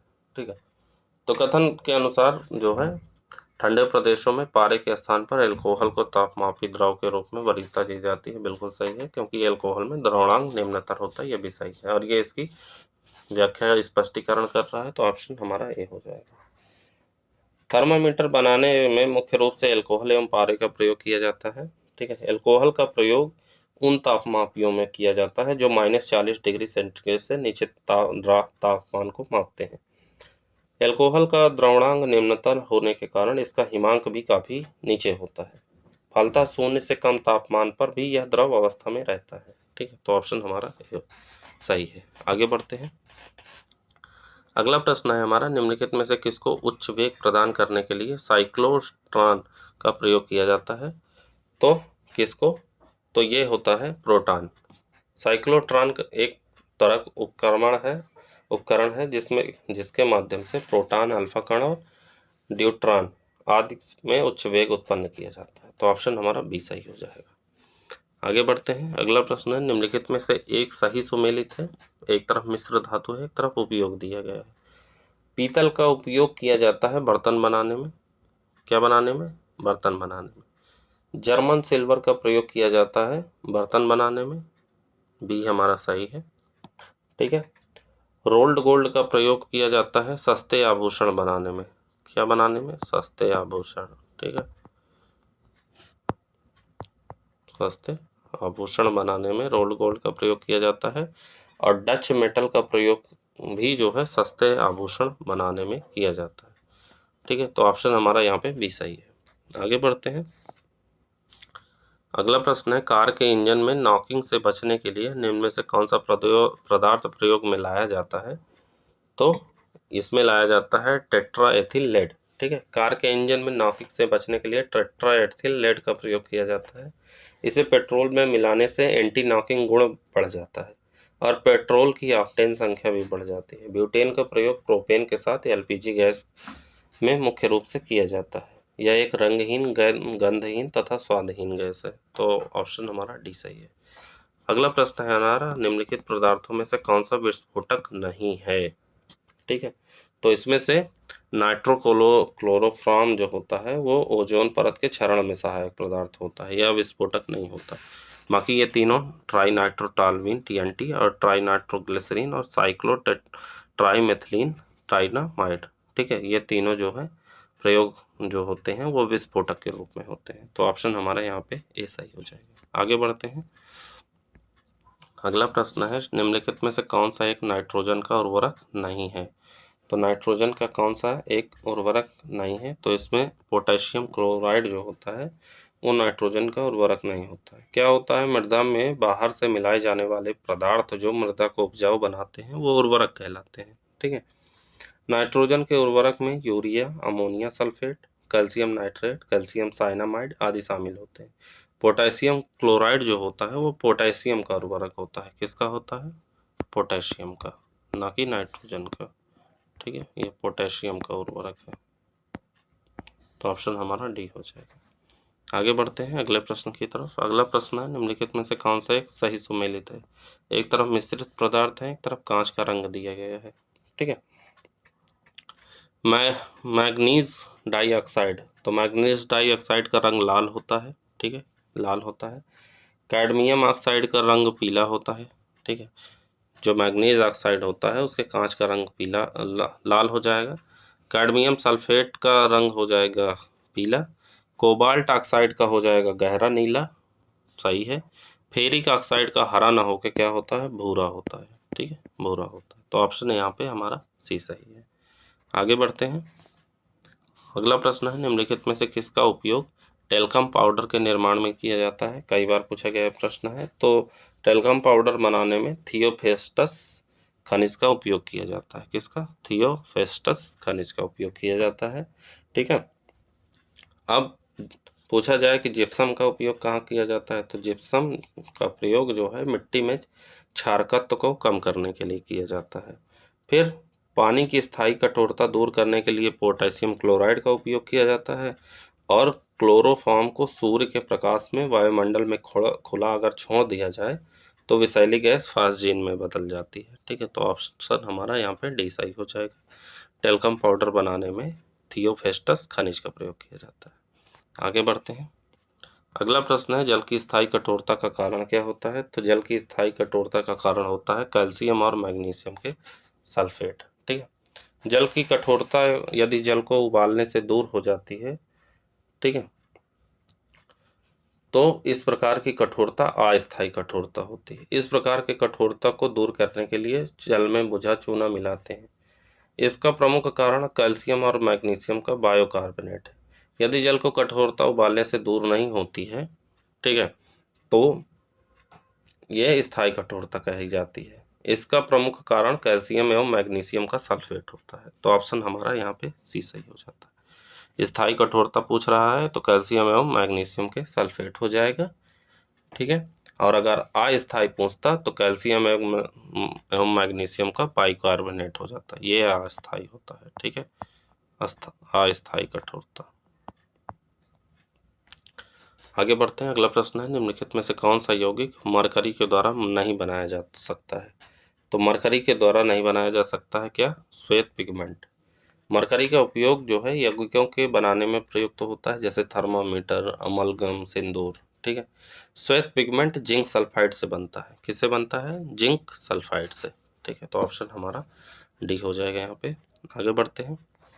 अगला प्रश्न है, निम्नलिखित में से कौन सा एक सही सुमेलित है? प्रमुख औषधि दी गई है और उपयोग दिया गया है। ठीक है, तो निश्चेतक जो होता है, निश्चेतक का उपयोग संवेदना में कमी लाने के लिए किया जाता है। किसमें? संवेदना में कमी लाने के लिए। एंटीबायोटिक का प्रयोग जीवाणुनाशक के रूप में होता है। ठीक है, एंटीसेप्टिक का प्रयोग जो है घाव भरण में किया जाता है। सी हमारा सही है। एंटीपायरेटिक्स का प्रयोग जो है ज्वर संबंधी यानी ज्वर उच्चारण में किया जाता है। ज्वर यानी बुखार हो जाए तो उसमें प्रयोग किया जाता है। ठीक, तो ऑप्शन हमारा यहाँ पे सी सही हो जाएगा। ठीक है, आगे बढ़ते हैं। अगला प्रश्न है, स्टेनलेस स्टील बनाने में प्रयुक्त होने वाली धातु का सही क्रम क्या है? तो स्टेनलेस स्टील जो हम यूज़ करते हैं उसको बनाने में जो प्रयुक्त होता है लोहा, क्रोमियम और निकल। स्टेनलेस स्टील को जंगरोधी इस्पात भी कहते हैं, जो वायुमंडल तथा कार्बनिक और अकार्बनिक अम्लों से खराब नहीं होता है। साधारण इस्पात की अपेक्षा यह अधिक ताप भी सह सकता है। इस्पात में यह गुण क्रोमियम मिलाने से उत्पन्न होता है। स्टेनलेस स्टील बनाने में विभिन्न धातुओं जैसे लोहा 75%, क्रोमियम 10%, निकल 6% और कार्बन 0.25% उपयोग किया जाता है। तो ऑप्शन हमारा ए सही हो जाएगा। ठीक है, हमारा अगला प्रश्न है, निम्नलिखित में से कौन सा एक थर्मोप्लास्टिक नहीं है? थर्मोप्लास्टिक नहीं है पूछा जा रहा है, तो बेकेलाइट जो होता है वो थर्मोप्लास्टिक नहीं होता है। ठीक है, थर्मोप्लास्टिक गर्म करने पर मुलायम और ठंडा करने पर कठोर हो जाता है। ठीक है, जिस कार्बनिक यौगिक के अंत में द्विबंध रहता है उनके योगशील बहुलीकरण से थर्मोप्लास्टिक बनता है। उदाहरण के लिए अगर बात की जाए तो पॉलीएथिलीन, पीवीसी, पॉलीस्टरीन, नायलॉन, टेफ्लॉन आदि। ग्लिप्टल, बीटल, बेकेलाइट इत्यादि थर्मोसेटिंग प्लास्टिक है। इन्हें गर्म करते समय मुलायम हो जाते हैं, ठंडा करने के पश्चात गर्म करने पर यह मुलायम नहीं होते। ठीक है, तो ऑप्शन हमारा डी होगा। आगे बढ़ते हैं। गैसो होल के संबंध में निम्नलिखित कथनों पर विचार करें। ये इंपॉर्टेंट क्वेश्चन है, पूछा जा सकता है। ठीक है, गैसो होल क्या है? चर्चा में रहा है, अभी करंट अफेयर्स का भी ये सवाल है। गैसो होल होता है, गैसो होल पेट्रोल एवं एल्कोहल का मिश्रण होता है। सही है। गैसो होल की खोज इंडोनेशिया में हुई थी, ये भी सही है। ठीक है, तो गैसो होल एल्कोहल एवं पेट्रोल का मिश्रण है या गन्ने के रस से प्राप्त एल्कोहल को पेट्रोल में मिलाकर प्राप्त किया जाता है। इसमें पेट्रोल और एल्कोहल की मात्रा 90 और 10% की होती है, यानी पेट्रोल 90 है और एल्कोहल 10 होता है। पेट्रोल द्वारा उत्सर्जित कार्बन डाइऑक्साइड और सल्फर डाइऑक्साइड को गैसो होल द्वारा रोका जा सकता है। गैसो होल की खोज जो है इंडोनेशिया में हुई थी। ठीक, तो ऑप्शन हमारा सी सही हो जाएगा। आगे बढ़ते हैं। अगला प्रश्न है, निम्नलिखित में से म्यूरिक अम्ल नाम से प्रसिद्ध है? तो म्यूरिक अम्ल नाम से प्रसिद्ध होता है हाइड्रोक्लोरिक अम्ल। कौन सा? हाइड्रोक्लोरिक अम्ल। हाइड्रोक्लोरिक अम्ल को म्यूरिक अम्ल भी कहा जाता है। डाइक्लोरोमेथेन क्या होता है? डाइक्लोरोमेथेन को फ्रियान कहा जाता है। इसे प्रशीतक के रूप में उपयोग करते हैं। फिर फ्लोरीन क्या होती है? फ्लोरीन का उपयोग जो है परमाणु ऊर्जा उत्पादन और परावैद्युतिकी में इस्तेमाल किया जाता है। फिर फ्रियान क्या है? कांच पर लिखने के लिए हाइड्रोफ्लोरोइक अम्ल का प्रयोग किया जाता है। ठीक है, तो ऑप्शन हमारा कौन सा सही हो जाएगा? हमारा ऑप्शन सही हो जाएगा, ऑप्शन ए। ठीक, आगे बढ़ते हैं अगले प्रश्न की तरफ। अगला प्रश्न है कौन सा सही सुमेलित है? एक तरफ कार्बनिक अम्ल है, एक तरफ प्राकृतिक स्रोत दिए गए हैं। ठीक है, तो ग्लूटेमिक अम्ल होता है गेहूं में। कहाँ पे? गेहूं में, ना कि इमली में। ठीक है, गेहूं में होता है ग्लूटेमिक अम्ल। ठीक, ये काफ़ी चर्चा में भी रहा है। फिर टार्टरिक अम्ल, टार्टरिक अम्ल क्या होता है? तो टार्टरिक अम्ल होता है इमली में। कहाँ होता है? इमली में होता है। ग्लूटेमिक अम्ल होता है गेहूं में और टार्टरिक अम्ल होता है इमली में। साइट्रिक अम्ल होता है खट्टे फलों में। ठीक है, रस से भरे खट्टे फलों में। ठीक है, रस से भरे जो फल होते हैं वो खट्टे जो होते हैं उनमें होता है साइट्रिक अम्ल, खट्टे फल। फिर बेंजोइक अम्ल होता है घास के पत्तों में। ठीक है, घास के पत्ते और मूत्र में जो है बेंजोइक अम्ल पाया जाता है। तो ऑप्शन हमारा यहाँ पे डी जो है सही सुमेलित है। आगे बढ़ते हैं अगले प्रश्न की तरफ। अगला प्रश्न है निम्नलिखित कथनों पर विचार कीजिए, कौन से कथन सत्य है? पहला कथन हमारा कहता है कि पारा व लोहा विद्युत धारा के प्रवाह में अपेक्षाकृत अधिक प्रतिरोध उत्पन्न करते हैं। बिल्कुल सही है। चांदी और तांबा विद्युत धारा की सर्वोत्तम चालक होते हैं। ये भी सही है। तो ऑप्शन हमारा सी सही हो जाएगा। ठीक है, आगे बढ़ते हैं अगले प्रश्न की तरफ। अगला प्रश्न है निम्नलिखित में से कौन सा एक बेंजीन का उपयोग नहीं है? तो बेंजीन का उपयोग इनमें से कौन सा नहीं है? तो जो है इसमें से औषधि के रूप में बेंजीन का प्रयोग नहीं किया जाता है। बेंजीन एक कार्बनिक यौगिक है। इसका उपयोग विलायक के रूप में, पेट्रोल के साथ मिश्र करके ईंधन के रूप में, शुष्क धुलाई के रूप में किया जाता है। एस्टिक अम्ल का उपयोग प्रयोगशाला में अभिक्रमक के रूप में, सिरका, अचार और चटनी बनाने में, औषधि एवं रंग उद्योग में किया जाता है। ठीक है, तो ऑप्शन हमारा सी सही है। प्लास्टर ऑफ पेरिस, अगला क्वेश्चन है प्लास्टर ऑफ पेरिस का रासायनिक नाम क्या है? तो प्लास्टर ऑफ पेरिस का रासायनिक नाम होता है कैल्शियम सल्फेट हेमिड हाइड्रेट। ठीक है, प्लास्टर ऑफ पेरिस जो है क्या होता है? 2CaSO4 का रासायनिक नाम कैल्शियम सल्फेट हेमीहाइड्रेट है। बुझा चूना CaO का रासायनिक नाम कैल्शियम हाइड्रोक्साइड है। कैल्शियम कार्बोनेट ऑक्साइड रासायनिक सूत्र CaCO3O तथा calcium ammonium chloride CaNH4Cl calcium तथा नौशादर का मिश्रण है। तो ऑप्शन हमारा ए सही हो जाएगा। आगे बढ़ते हैं। अगला प्रश्न है कथन और कारण दिए गए हैं। कथन कहता है कठोर जल पानी के साथ आसानी से फेन उत्पन्न करता है। क्या ये सही है? तो हमारा ये सही नहीं है, क्योंकि कठोर जल जो है आसानी के साथ फेन उत्पन्न नहीं करता है। ठीक है, फिर अगला दिया है कठोर जल, क्योंकि कठोर जल में कैल्शियम एवं मैग्नीशियम के क्लोराइड, सल्फेट व बायोकार्बोनेट घुले रहते हैं। तो कारण हमारा सही है। ठीक है, कारण हमारा सही है।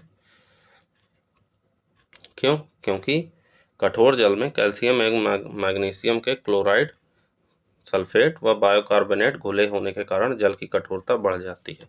ठीक है, तो ऑप्शन डी हो जाएगा। यहाँ आर जो है सत्य है और ए असत्य है। ठीक है, आगे बढ़ते हैं।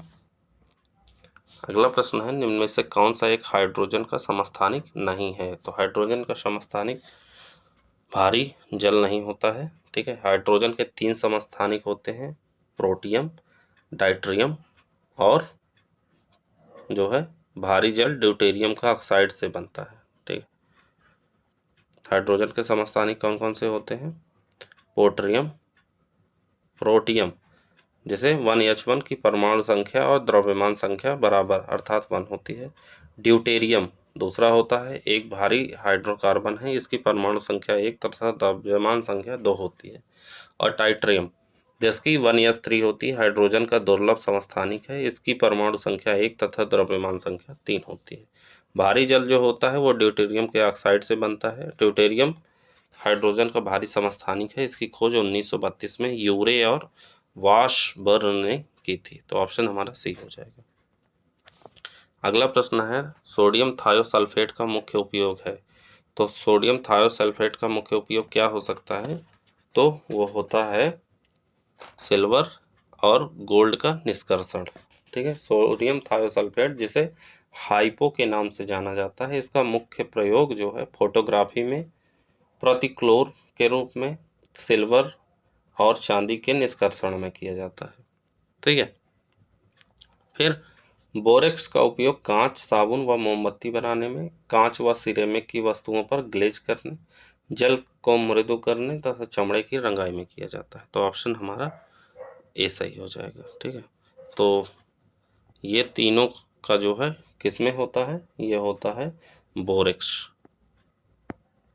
प्रयोग किया जाता है इन तीनों के लिए। ठीक है, तो ऑप्शन हमारा यहाँ पे सही हो जाएगा, ऑप्शन ए। ठीक, अगला प्रश्न है निम्नलिखित में से कौन सा एक पायरेक्स कांच का रासायनिक संगठन है? तो पायरेक्स कांच का रासायनिक संगठन होता है बेरियम सिलिकेट और सोडियम सिलिकेट। ठीक है, पायरेक्स कांच को बोरोसिलिकेट कांच भी कहते हैं। यह कांच जो है, इस कांच का तापमान जो प्रतिरोध क्षमता अधिक होती है। इसका रासायनिक संगठन बेरियम सिलिकेट व सोडियम सिलिकेट है। इसके अतिरिक्त पोटेशियम ऑक्साइड, बेरियम ऑक्साइड व सिलिका के संगठन से क्राउन कांच बनता है। सोडियम कार्बोनेट और कैल्शियम कार्बोनेट व सिलिका के संगठन से सोडा कांच बनता है। सीरियम ऑक्साइड व सिलिका के संगठन से क्रुक्स कांच बनता है। तो ऑप्शन हमारा बी सही है। आगे बढ़ते हैं। अगला प्रश्न है निम्नलिखित में से किस किस का ऊर्ध्वपातन विधि द्वारा शुद्धिकरण किया जाता है? तो ये किया जाता है सभी का, एंथ्रासीन, बेंजोइक अम्ल, कपूर, अमोनियम क्लोराइड। ठीक है, ऊर्ध्वपातन क्या है? तो ऊर्ध्वपातन वह प्रक्रिया है जिसमें ठोस पदार्थ गर्म किए जाने पर द्रव अवस्था में बदले बिना गैसीय अवस्था में परिवर्तित हो जाते हैं। पुनः ठंडा करने पर द्रव अवस्था में परिवर्तित हुए बिना ठोस अवस्था में आ जाते हैं। बेंजोइक अम्ल, anthracene, naphthalene, anthraquinone, Kapoor, ammonium chloride इत्यादि को शुद्धिकरण इसी विधि द्वारा किया जाता है। तो ऑप्शन हमारा डी हो जाएगा। ठीक है, सभी सही है। आगे बढ़ते हैं। अगला प्रश्न है निम्नलिखित में से कौन सही सुमेलित है? एक तरफ तत्व दिए गए हैं, एक तरफ अपरूपक दिए गए हैं। ठीक है, तत्व और अपरूपक दिए गए हैं। अपरूपक मतलब अपर रूप।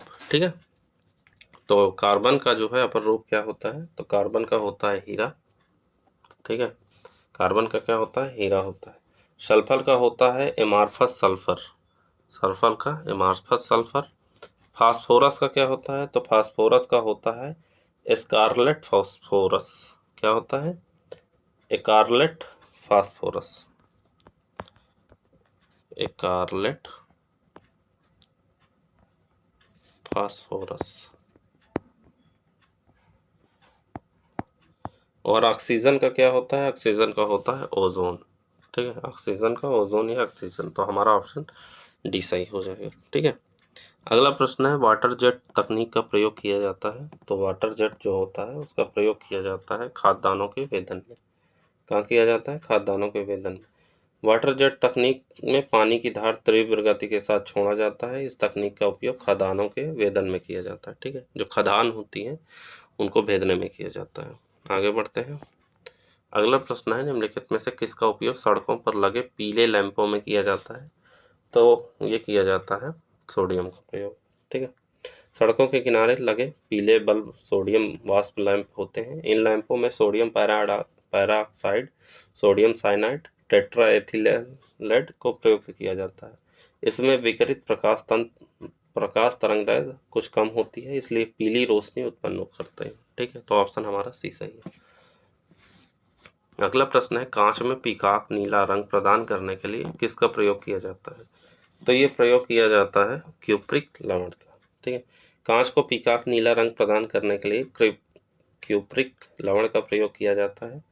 क्रोमियम ऑक्साइड का उपयोग कांच को हरा रंग प्रयोग, तो ये इससे क्या होता है? हरा रंग होता है। ठीक है, क्रोमियम ऑक्साइड का प्रयोग जो है कांच को हरा रंग प्रदान करने के लिए किया जाता है।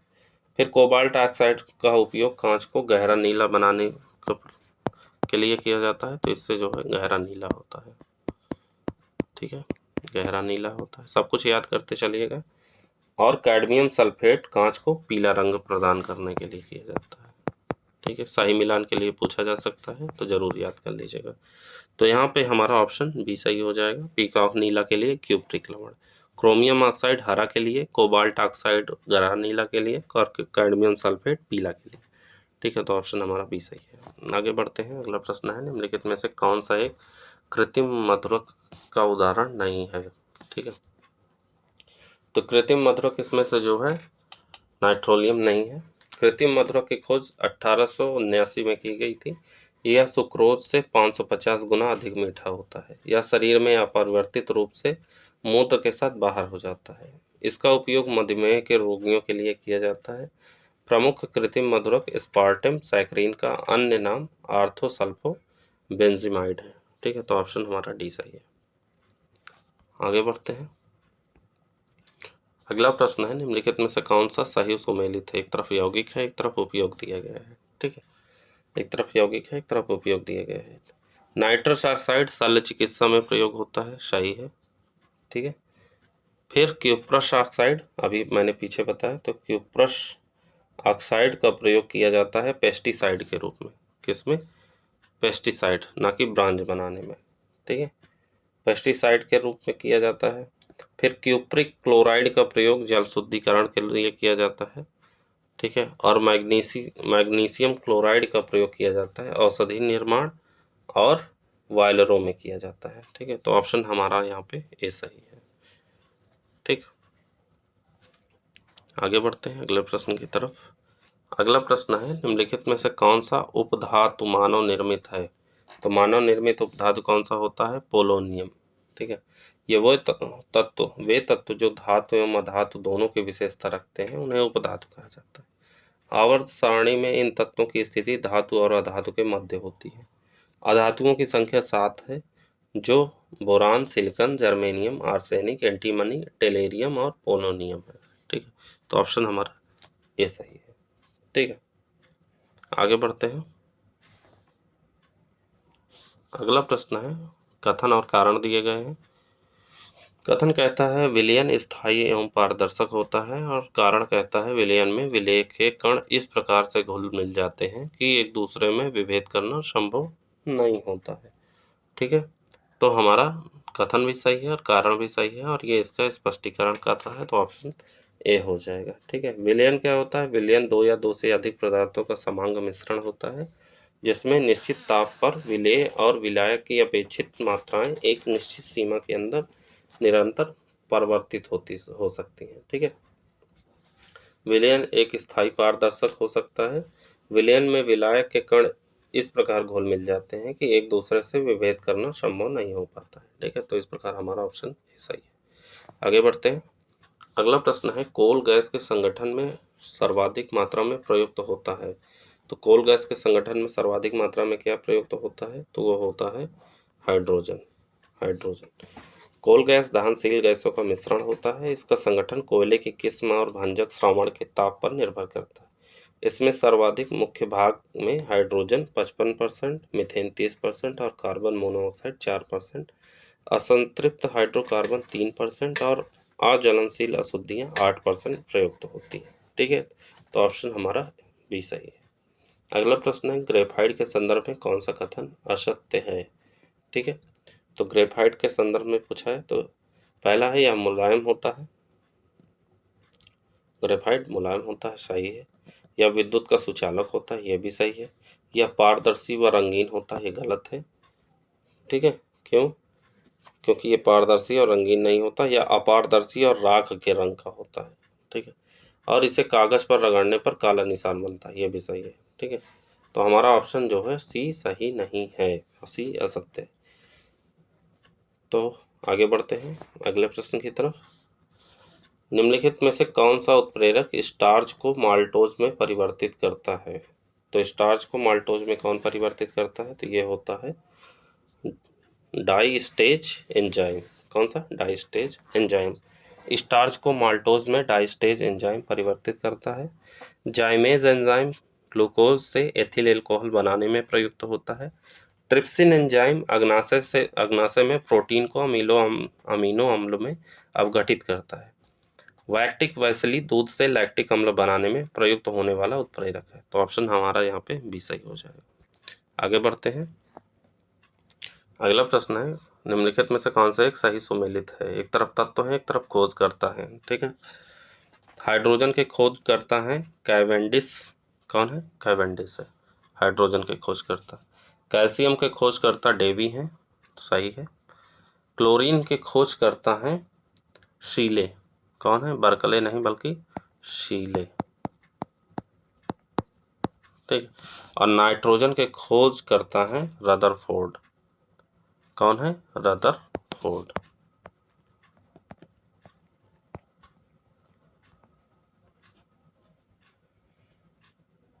ठीक, तो ऑप्शन कौन सा हो जाएगा? हमारा ऑप्शन भी सही हो जाएगा।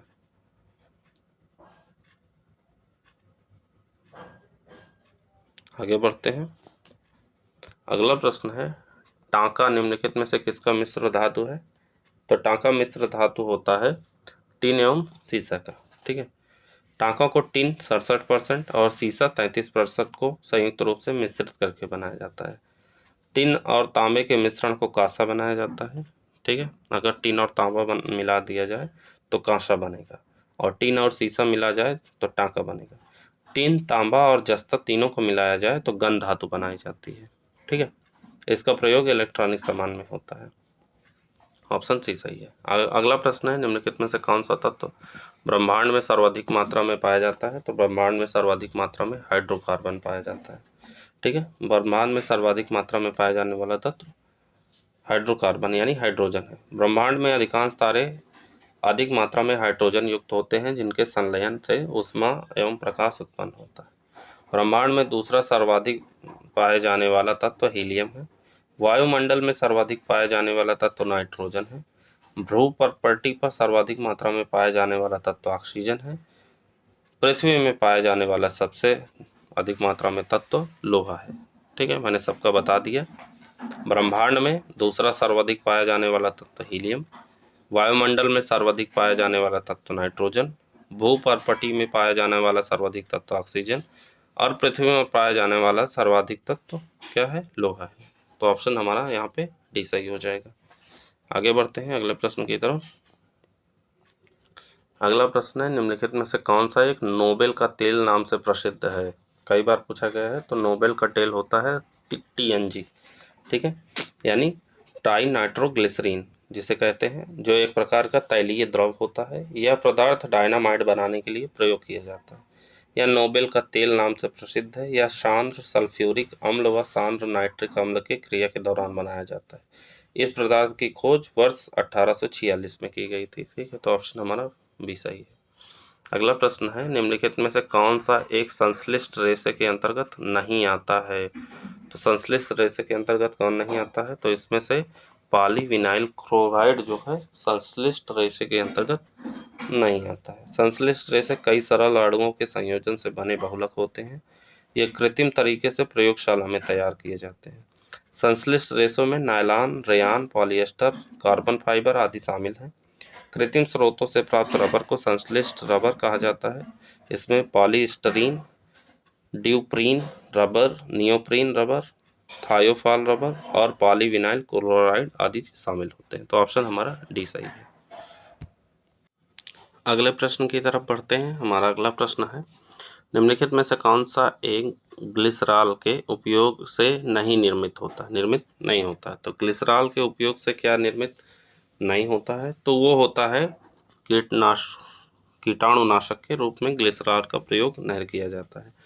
ग्लिसरॉल का प्रयोग मुख्यतः किस में किया जाता है? तो यह मिठाई, शराब और फलों के संरक्षण में, उसको ठंडा जो है ठंडक पहुंचाने, जो सूजन होता है उसमें ठंडक पहुंचाने, और मरहम के रूप में, पारदर्शक साबुन, जूतों की पॉलिश तथा श्रृंगार सामग्री बनाने में, घड़ियों के कलपुर्जे और चिकना रखने में, नाइट्रोग्लिसरीन बनाने में प्रयुक्त होता है। कीटाणुनाशक के रूप में फॉर्मिक अम्ल, फॉर्मेल्डिहाइड तथा एथाइल एल्कोहल का उपयोग किया जाता है। तो ऑप्शन हमारा यहाँ डी हो जाएगा। ठीक है, अगला प्रश्न है, कथन और कारण दिया गया है।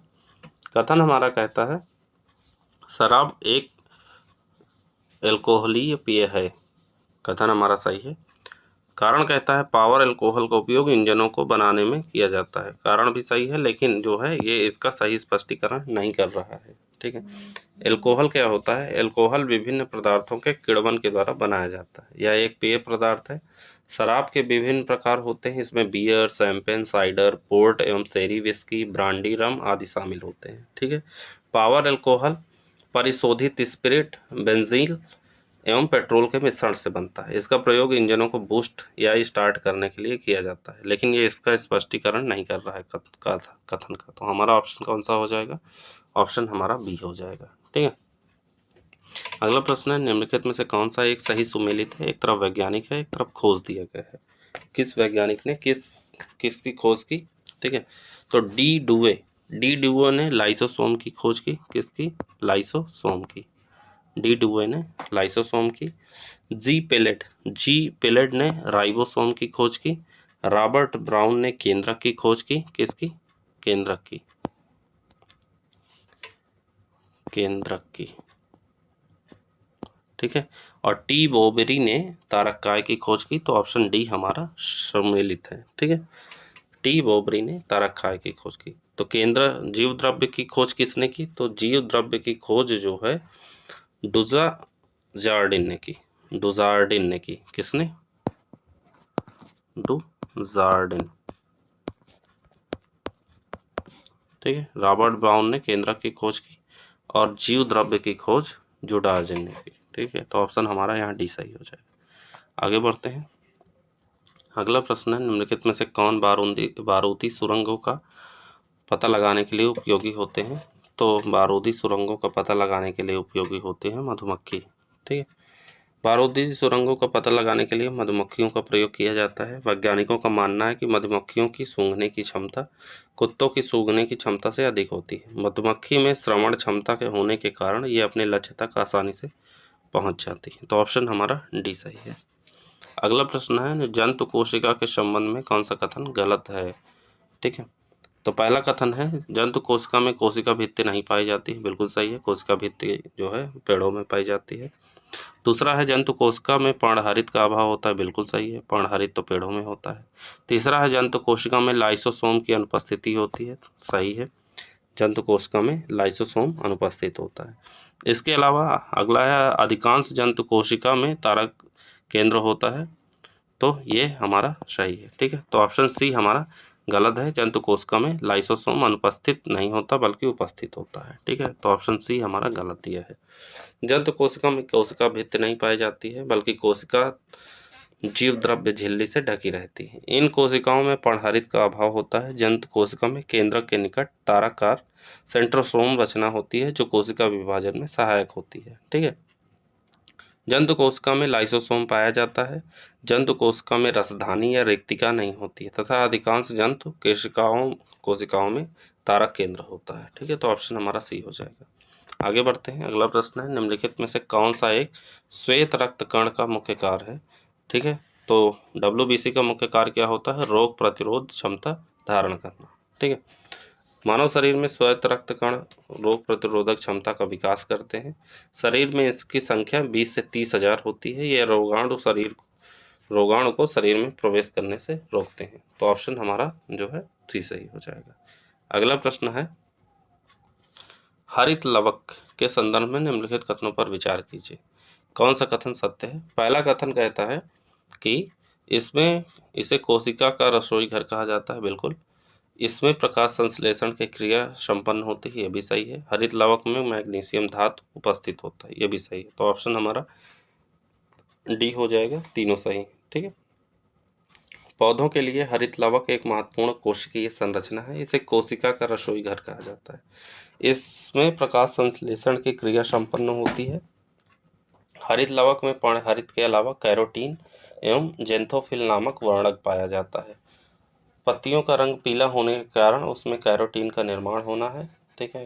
पर्णहरित में मैग्नीशियम धातु की उपस्थिति होती है। तो ऑप्शन हमारा डी हो जाएगा। अगला है, इंसुलिन एक प्रकार है। तो इंसुलिन किसका प्रकार है? वो होता है हार्मोन का, ठीक है। इंसुलिन एक प्रकार का हार्मोन है जिसका स्राव पैंक्रियाज स्थित लैंगरहंस की द्वीपिका यानी अंतःस्रावी ग्रंथि द्वारा किया जाता है। शरीर में इसकी कमी के कारण शर्करा की मात्रा बढ़ जाती है जिससे डायबिटीज रोग का खतरा बढ़ता है। ठीक है, तो ऑप्शन हमारा डी सही है। आगे बढ़ते हैं, अगला प्रश्न है। अगला प्रश्न निम्नलिखित में से कौन सा एक सत्य है? रोगों का नाम दिया गया है और जीवाणु दिए गए हैं। ठीक है, तो हैजा जो होता है, हैजा वो विब्रियो कॉलरी की वजह से होता है। ठीक है, विब्रियो कॉलरी जीवाणु होता है, उसकी वजह से होता है। प्लेग जो होता है वो बैसिलस पेस्टिसस के कारण होता है। ठीक है, पेस्टिस के कारण होता है, पेस्टिस के कारण होता है। प्लेग बैसिलस पेस्टिस के कारण होता है। टाइफाइड जो होता है वो सल्मोनेला टाइफी के कारण होता है। किसके कारण होता है? Typhoid Salmonella typhi. Haemophilus pertussis के कारण नहीं बल्कि सल्मोना टाइफी के कारण जो है टाइफाइड होता है। और सिफिलस होता है टेप्रोनेमा पैलिडम जीवाणु के कारण। तो हमारा ऑप्शन डी सही है। ठीक, अगला प्रश्न है हाइड्रोफाइट किससे संबंधित हो? तो हाइड्रोफाइट जो है क्या होते हैं? एक जलीय पौधे होते हैं। ठीक है, सामान्यतः जो हाइड्रोफाइट जो होते हैं या जलोद्भिद जिसे कहते हैं, तो ये क्या होते हैं? ये जलीय पौधे होते हैं जो जल में अथवा ऐसी मिट्टी में पाए जाते हैं जो जल से संतृप्त हो। समुद्र में पाई जाने वाली व्हेल मछली पृथ्वी का सबसे बड़ा जानवर है, जबकि अमर व्हेल एक जड़ रहित परपोषी वनस्पति है। ठीक है, तो ऑप्शन हमारा सी सही है। आगे बढ़ते हैं, अगला प्रश्न है कथन और कारण दिए गए हैं। कथन कहता है पोटेशियम तंत्रिका आवेग का संचरण करता है। कारण कहता है पोटेशियम कोशिका में होने वाली अनेक अभिक्रियाओं के संतुलन में सहायक होते हैं। ठीक है, तो कथन भी हमारा सही है, कारण भी सही है और ये इसका सही स्पष्टीकरण भी कर रहा है। क्यों? क्योंकि सामान्यतः पोटेशियम कोशिका द्रव्य में धनायन के रूप में पाया जाता है। पोटेशियम लगभग सभी खाद्य पदार्थों में उपस्थित होता है, जिससे यह कोशिका में होने वाली सभी अभिक्रियाओं के संतुलन में सहायक होता है। इसी कारण यह पेशीय संकुचन, तालिका आवेग का संचरण तथा शरीर में विद्युत अपघट्य संतुलन को बनाए रखने में सहायक होता है। ठीक है, तो ऑप्शन हमारा हो जाएगा यहाँ पे ए। ठीक, आगे बढ़ते हैं, अगला प्रश्न निम्न में से किसके द्वारा एक कोशिका से दूसरी कोशिका में पदार्थों के अभिगमन पर नियंत्रण रखा जाता है? तो यह रखा जाता है प्लाज्मा मेम्ब्रेन द्वारा। ठीक है, प्लाज्मा मेम्ब्रेन के माध्यम से एक कोशिका से दूसरी कोशिका में पदार्थों के अभिगमन पर नियंत्रण रखा जाता है। कोशिका भित्ति द्वारा कोशिका को निश्चित आकार प्रदान करना, कोशिका को सुरक्षा और सहारा प्रदान करना आदि कार्य किया जाता है। माइटोकॉन्ड्रिया कोशिका श्वसन के सक्रिय स्थल एवं ऊर्जा निर्माण का कार्य करते हैं। सेंट्रोसोम कोशिका विभाजन में सहायक होता है। ठीक है, तो ऑप्शन हमारा यहाँ पे बी सही हो जाएगा। आगे बढ़ते हैं, अगला प्रश्न है क्रोमोसोम का प्रमुख उपनाम क्या है? तो क्रोमोसोम का प्रमुख उपनाम होता है आनुवांशिक गुणों का वाहक। ठीक है, क्रोमोसोम या गुणसूत्र सभी वनस्पतियों व जीवों की कोशिकाओं में पाए जाने वाले तंतु रूपी पिंड होते हैं जो आनुवांशिक गुणों को निर्धारित व संचारित करने के लिए जाने जाते हैं। राइबोसोम को प्रकाश का प्रोटीन संश्लेषण केंद्र तथा लाइसोसोम का कोशिका की आत्महत्या की थैली और माइटोकॉन्ड्रिया को कोशिका का ऊर्जा घर या शक्तिगृह कहा जाता है। ठीक है, तो ऑप्शन हमारा ए सही है। तो प्रकाश का प्रोटीन संश्लेषण किसके द्वारा होता है? राइबोसोम के द्वारा, राइबोसोम। ठीक, कोशिका की आत्महत्या की थैली किसे कहा जाता है? तो कहा जाता है लाइसोसोम को, लाइसोसोम। और कोशिका का ऊर्जा गृह क्या होता है? माइटोकॉन्ड्रिया होता है। ठीक है, कॉन्ड्रिया, ये याद रखेगा, कई बार ये सवाल पूछा गया है इसलिए याद कर लीजिए।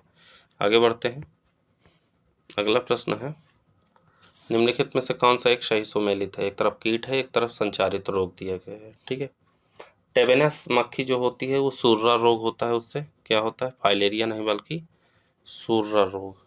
क्या होता है? सुर्रा रोग। रोग यहाँ लिख देते हैं, रोग। ठीक है, देखिए टेबनस जो मक्खी होती है, फाइलेरिया नहीं होता उससे क्या होता है, सुरा रोग होता है। ठीक है। घरेलू मक्खी से क्या होता है, घरेलू मक्खी से होता है हैजा, ना कि पीत ज्वर। क्या होता है, हैजा होता है। ठीक है, हैजा होता है। मादा क्यूलेक्स से क्या होता है, तो मादा क्यूलेक्स से फाइलेरिया होता है। क्या होता है, फाइलेरिया।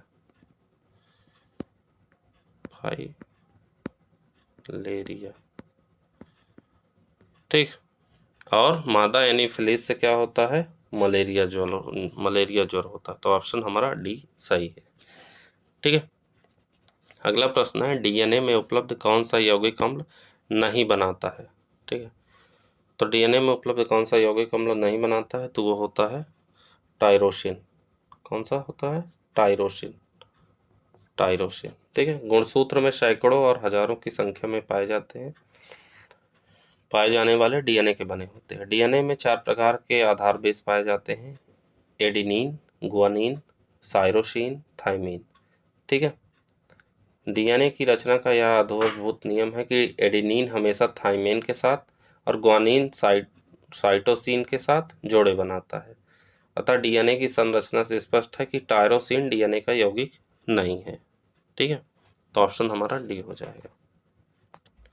आगे बढ़ते हैं। अगला प्रश्न है, स्केलोफाइट्स का एक विशेषीकृत पौधा है, यह निम्न में से किससे संबंधित है। तो स्केलेरोफाइट्स जो होता है वो पौधा किससे संबंधित होता है, तो वो काष्ठीय झाड़ीदार पौधे से संबंधित होता है। ऑप्शन सी सही हो जाएगा। ठीक है। तो स्केलेरोफाइट्स जो होता है वो काष्ठीय झाड़ीदार पौधे होते हैं। दलदल में उगने वाले पौधे को हीलोफाइट्स कहते हैं। क्या कहते हैं, दलदल में उगने वाले पौधे को हीलोफाइट्स। ठीक है, हीलोफाइट्स कहते हैं।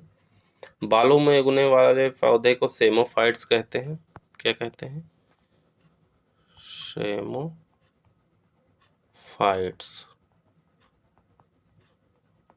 ठीक है, सेमोफाइट्स कहते हैं। और अम्लीय मृदा में उगने वाले पौधे को ऑक्जिलोफाइट्स कहते हैं। क्या कहते हैं, ऑक्जिलोफाइट्स।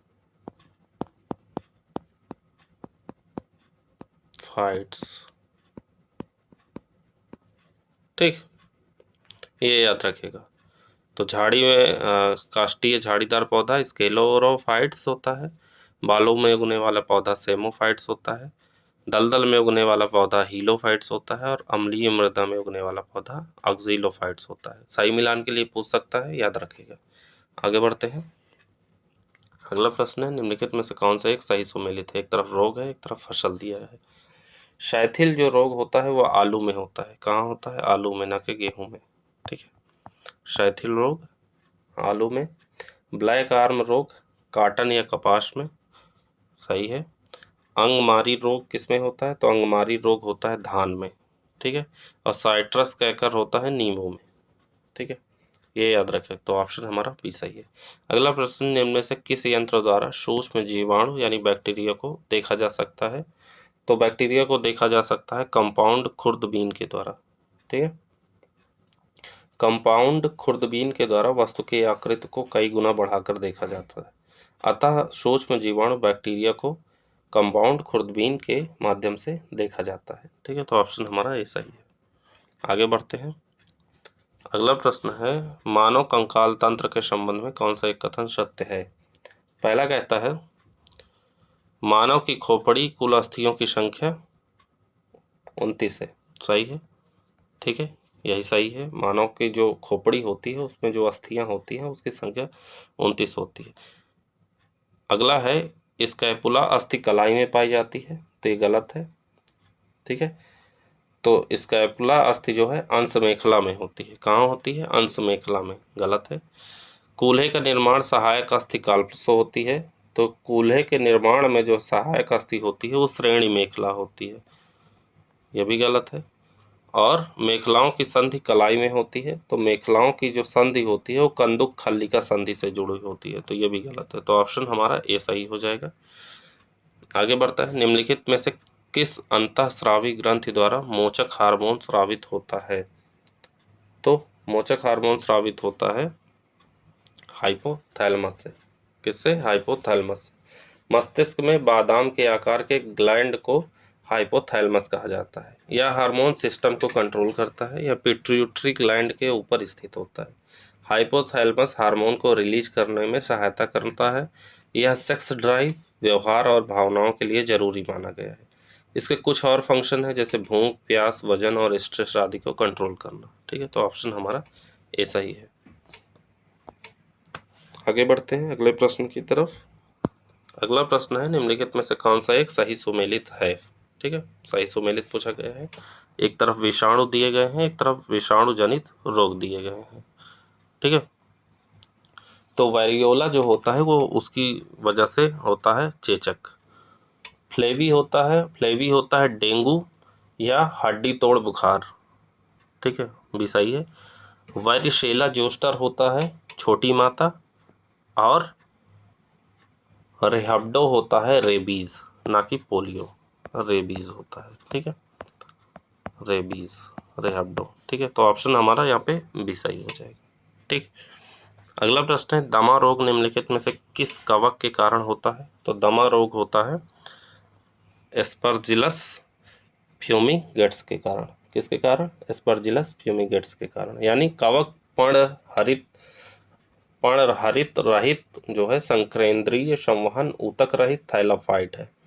कवक में संचित भोजन ग्लाइकोजन के रूप में होता है। पौधों में कवक के द्वारा होने वाले प्रमुख रोग सरसों का सफेद रस्ट, गेहूं का ढीला स्मट, गेहूं का किट्टू रोग, आलू का अंगमारी रोग। कवकों द्वारा मनुष्य में होने वाला रोग दमा, एथलीट फूट, खाज, गंजापन और दाद जो है होते हैं।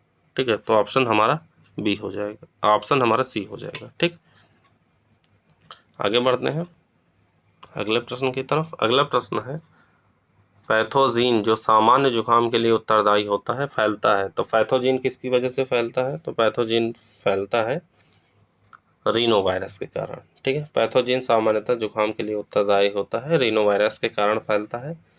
पोलियो वायरस की बात की जाए तो पोलियो वायरस यह एक रोग निस्यंदी विषाणु यानी फिल्ट्रेबल वायरस के कारण होता है। विषाणु मुंह और नाक के माध्यम से शरीर में प्रवेश करते हैं और आंत में आश्रय लेने के बाद रक्त के प्रवाह में आ जाते हैं। इससे सिर दर्द, तेज बुखार, ज्वर और वमन आदि लक्षण दिखाई देते हैं। ल्यूकीमिया की बात की जाए तो ल्यूकीमिया एक धातु रक्त रोग है जिसमें श्वेत रक्त कणिकाओं की संख्या बहुत अधिक बढ़ जाती है। ठीक है, तो अगर पूछा जाए तो श्वेत रक्त कणिकाओं की अधिक संख्या बढ़ जाने से कौन सा रोग हो जाएगा? तो ल्यूकेमिया हो जाएगा। ठीक है, और अगर आरबीसी बढ़ जाए, ठीक है, अगर कोशिकाएं अनियंत्रित हो जाए तो कैंसर हो जाएगा। ठीक है, अगला प्रश्न है, समसूत्रीय विभाजन के संदर्भ में कौन सा एक कथन सत्य नहीं है? ठीक है, समसूत्रीय विभाजन के बारे में पूछा जा रहा है। पहला है, यह जनन कोशिकाओं में होता है, पहला सत्य नहीं है, ऑप्शन ए ही हो जाएगा। समसूत्रीय विभाजन कायिक कोशिकाओं में होता है, ठीक है, ना कि जनन कोशिकाओं में। यहाँ हो जाएगा कायिक कोशिकाएं। ठीक है, कायिक कोशिकाएं।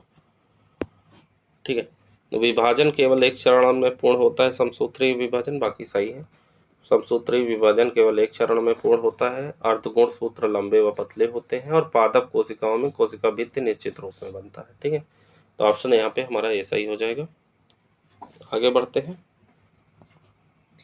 अगला प्रश्न है, जब रक्त में ऑक्सीजन की सांद्रता में कमी आती है तो श्वास की गति, तो जब रक्त में ऑक्सीजन की सांद्रता में कमी आती है तो श्वास की गति क्या होती है? बढ़ जाती है।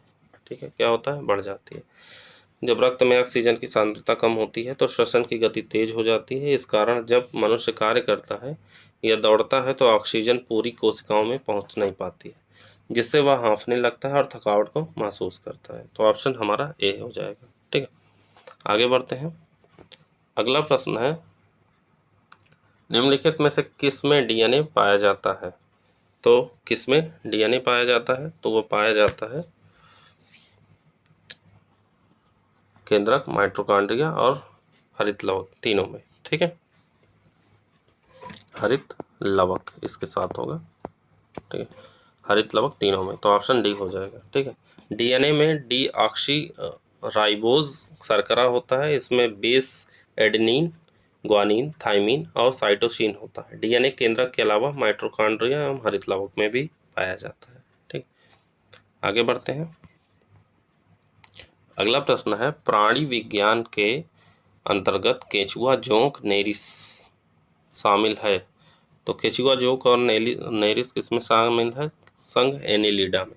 संघ एनिलिडा के जीवों में शरीर लंबा, पतला व द्विपार्श्व समतित एवं खंडों में बटा हुआ होता है। यह रुधिर लाल होता है एवं तंत्रिका तंत्र साधारण होता है। इसका जो रंग होता है वो लाल होता है और तंत्रिका तंत्र साधारण होता है। प्राणी एकलिंगी एवं उभयलिंग दोनों प्रकार के होते हैं, जैसे केंचुआ, जोंक, नेरिस। ठीक है, इस जीव के मतलब ये प्राणी जगत के हैं, संघ एनिलिडा के। अगला प्रश्न की तरफ बढ़ते हैं। अगला प्रश्न है, निम्नलिखित में से कौन सा एक विषाणु जनित रोग नहीं है? ठीक है, वायरस से कौन सा रोग नहीं होता? तो वो होता है टंडू रोग। टंडू रोग वायरस से नहीं होता, बल्कि मोज़ेक, पोटैटो मोज़ेक और मंकी टॉप जो है वायरस जनित रोग होते हैं। ठीक है, टंडू रोग जो होता है वो जीवाणु जनित है। ठीक है, ये जीवाणु जनित है, जनित रोग होता है। ठीक, और इस रोग का कारण कोरिनो बैक्टीरियम टिट्रिकी नामक जीवाणु तथा एंजुइना टिट्रिकी नामक नेमेटोड है। इस रोग में पत्तियों के नीचे का भाग मुरझाकर मुड़ जाता है। साथ साथ मोज़ेक रोग तंबाकू में लगने वाला विषाणु जनित रोग है। पोटैटो मोज़ेक और मंकी टॉप भी एक विषाणु जनित रोग है। ठीक, आगे बढ़ते हैं अगले प्रश्न की तरफ। अगला प्रश्न है, कौन सा एक सुमेलित है? विटामिन और रासायनिक नाम दिए गए हैं, वो देखना है। विटामिन तो बहुत आसान है, हर साल पूछा जाता है, जरूर सारी विटामिन को याद कर लीजिए। विटामिन B5 जो है उसे कहते हैं पेंटोथेनिक अम्ल। क्या कहते हैं? पेंटोथेनिक अम्ल, ना कि राइबोफ्लेविन। पेंटोथेनिक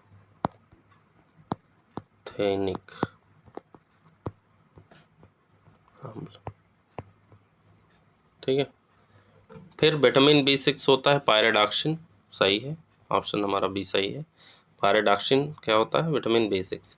विटामिन B7 होता है बायोटिन। क्या होता है? बायोटिन।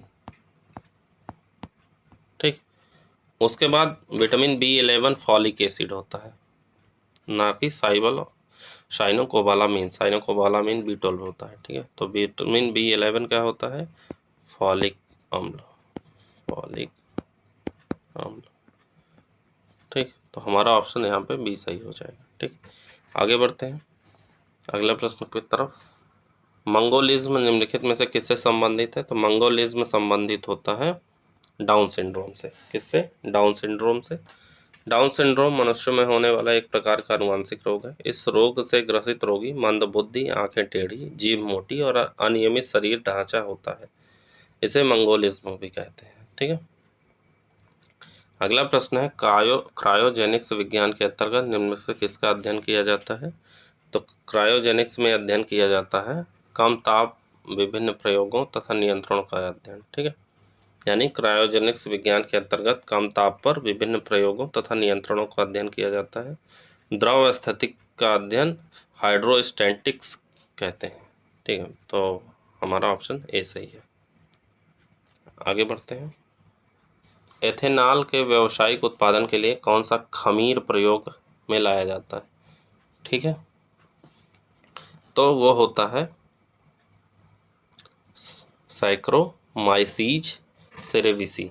एथेनॉल सभी प्रकार की शराब का मुख्य अवयव है, अतः इसे स्पिरिट ऑफ वाइन भी कहा जाता है। इसका निर्माण मुख्यतः स्टार्च तथा शर्करा युक्त पदार्थों जैसे जौ, चावल, सेब, अंगूर तथा गन्ने के रस के किण्वन द्वारा किया जाता है। इसके व्यावसायिक उत्पादन में सैक्रोमाइसीज सेरेविसी नामक खमीर उत्पादन प्रयोग में लाया जाता है। तो ऑप्शन हमारा बी सही है। अगला प्रश्न है, ल्यूकेमिया एक प्रकार का कैंसर है जिसमें असाधारण बढ़ोतरी होती है। ल्यूकेमिया एक प्रकार का कैंसर है जिसमें असाधारण बढ़ोतरी होती है। तो किसमें होती है? श्वेत रक्त की कोशिकाओं की संख्या में। किसमें? श्वेत रक्त कोशिकाएं बढ़ जाती हैं। ठीक है, श्वेत रक्त कोशिकाएं शरीर में रोग प्रतिरोधी क्षमता के विकास हेतु उत्तरदायी होती हैं। इसमें असामान्य वृद्धि ही ल्यूकेमिया यानी रक्त कैंसर कहलाता है। ठीक है, तो ऑप्शन हमारा ए सही है। अगला प्रश्न की तरफ बढ़ते हैं। अगला प्रश्न है हमारा, निम्नलिखित में से कौन सा एक सही सुमेलित है?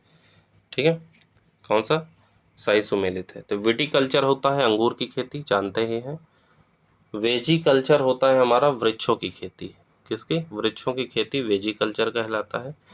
पीसी कल्चर कहलाता है मछली पालन, ना कि रेशम की खेती। मछली पालन पीसी कल्चर होता है। ठीक है, और ओलेरी कल्चर होता है सब्जी की खेती। तो ऑप्शन हमारा यहाँ पे डी सही है। ठीक, आगे बढ़ते हैं। अगला प्रश्न है, निम्नलिखित में से कौन सा एक अकार्बनिक तत्व नहीं है? कार्बनिक तत्व नहीं है, तो इसमें से जो है ह्यूमस जो है कार्बनिक तत्व नहीं है, बल्कि ये कार्बनिक तत्व होता है। ठीक है, ह्यूमस जो है अकार्बनिक तत्व ना होकर कार्बनिक तत्व है। बाकी ऑक्सीजन, नाइट्रोजन और हाइड्रोजन जो है ये अकार्बनिक तत्व। पारिस्थितिकी तंत्र में अजैविक घटकों को 3 वर्गों में विभाजित किया जाता है। कार्बनिक तत्व जैसे प्रोटीन, वसा, कार्बोहाइड्रेट और ह्यूमस। अकार्बनिक तत्व जैसे ऑक्सीजन, नाइट्रोजन, हाइड्रोजन, फास्फोरस और कैल्शियम। और तीसरा होता है जलवायु। जलवायु में जैसे प्रकाश, तापक्रम और वर्षा। ठीक है, तो ऑप्शन है हमारा यहाँ डी हो जाएगा। अगला प्रश्न है, प्लाज्मा के संदर्भ में निम्नलिखित कथनों पर विचार कीजिए। पहला कथन है यह क्षारीय द्रव्य है। ठीक है, सही है। और प्लाज्मा इसमें 90% भाग जल का होता है, ये भी सही है। कौन सा कथन सत्य है? तो दोनों सत्य है, ऑप्शन सी हो जाएगा। ठीक है, आगे बढ़ते हैं। अगला प्रश्न है हमारा, निम्नलिखित में से कौन सा एक सबसे बड़ा एंजियोस्पर्म पौधा है? एंजियोस्पर्म पौधा इसमें से कौन सबसे बड़ा है? तो इसमें होता है यूकेलिप्टस। ठीक है, एंजियोस्पर्म या आवृतबीजी पौधे वे होते हैं जिनके सभी पौधों के सभी सदस्यों में पुष्प लगते हैं, जिनसे बीज फल के अंदर ढकी हुई अवस्था में बनते हैं। यह वनस्पति जगत के सबसे विकसित पौधे होते हैं। बीज के अंदर 1 या 2 दल होते हैं। इस आधार पर इन्हें एक बीजपत्री या द्विबीजपत्री वर्गों में विभाजित करते हैं। सपुष्पक पौधे में जड़, तना, पत्ती, फूल, फल निश्चित रूप से पाए जाते हैं। तो ऑप्शन हमारा ए सही है। ठीक है, आगे बढ़ते हैं। अगला प्रश्न है, निम्नलिखित में से किसका मस्तिष्क उसके शरीर के अनुपात में बड़ा होता है? तो वो होता है हमारा चींटी का। ठीक है, किसका? चींटी का। चींटी का जो सिर का अनुपात होता है वो 7:1 होता है। ठीक है, मानव का होता है 50:1। ठीक है, मानव का कितना होता है? 50:1। ठीक, चींटी का 7:1 हो गया। और हाथी का कितना होता है? तो हाथी का होता है 360:1। ठीक है, और डॉल्फिन का होता है 1000:1। ठीक है, तो किसका बड़ा हो गया? चींटी का बड़ा हो गया। आगे बढ़ते हैं। निम्नलिखित में से कौन सा एक आनुवांशिक रोग है? आनुवांशिक रोग कौन सा है? तो इसमें से हीमोफीलिया एक आनुवांशिक रोग होता है। जो रोग एक पीढ़ी से दूसरी पीढ़ी में ट्रांसफर होते हैं उन्हें आनुवांशिक रोग कहते हैं, या रोग डीएनए में गड़बड़ी के कारण होते हैं। आनुवांशिक रोग कैंसर, हीमोफीलिया, मधुमेह, वर्णांधता आदि होते हैं। ठीक है, तो ऑप्शन हमारा सी सही है। आगे बढ़ते हैं अगले प्रश्न की तरफ। अगला प्रश्न कथन और कारण दिया गया है। कथन कहता है, लैंगिक जनन की क्रिया में युग्मक निर्माण के समय अर्धसूत्रीय विभाजन होता है। कारण कहता है कि संकरण की प्रक्रिया के द्वारा जीनों का पुनर्योजन होता है। कथन हमारा सही है, कारण भी सही है, लेकिन ये इसका स्पष्टीकरण नहीं कर रहा है, तो ऑप्शन हमारा बी हो जाएगा। ठीक है, आगे बढ़ते हैं। अगला प्रश्न है, नियत तापी जंतुओं में ठंडे प्रदेशों में रहने वाले सदस्यों का शरीर अधिकाधिक बड़ा होता है। ठीक है, जैव विकास के इस नियम का प्रतिपादन निम्न से किसके द्वारा किया गया है? तो इसका प्रतिपादन किया गया था बर्जमान के द्वारा। बर्जमान का नियम क्या है कि नियत तापी जंतुओं में ठंडे प्रदेशों में रहने वाले सदस्यों का शरीर अत्यधिक बड़ा हो जाता है। कोप का नियम क्या कहता है? तो कोप का नियम कहता है जैव विकास के लंबे इतिहास में जंतुओं में शरीर की अधिकाधिक बड़े होते रहने की प्रवृत्ति होती है। गासी का नियम कहता है कि दो अलग वातावरणीय जीवों के प्रजातियां अनिश्चित काल तक एक ही स्थान पर नहीं बनी रह सकती हैं। और एलेन का नियम कहता है कि ठंडे प्रदेशों में रहने वाली जंतुओं के शरीर के खुले भाग अत्यधिक छोटे होते हैं ताकि इसके माध्यम से ताप हानि कम हो। तो ऑप्शन हमारा ए सही है। अगला प्रश्न है डीएनए तथा आरएनए का निर्माण क्या कहलाता है? तो डीएनए और आरएनए का निर्माण अनुलेखन कहलाता है। क्या कहलाता है? अनुलेखन कहलाता है, यानी ट्रांसक्रिप्शन कहलाता है। ठीक है। जब आरएनए का प्रोटीन संश्लेषण होता है तो यह प्रक्रिया अनुवादन कहलाती है। यूरेसिल आरएनए में थाइमीन के स्थान में प्रयुक्त होने वाला क्षारक होता है। पैंडेमिक एक चिकित्सीय भाषा है। इसका प्रयोग तब किया जाता है जब कोई मानवीय रोग विश्व के बृहद क्षेत्र में फैलता है। ठीक है, जैसे कोविड-19। ठीक है, ऑप्शन हमारा बी सही है।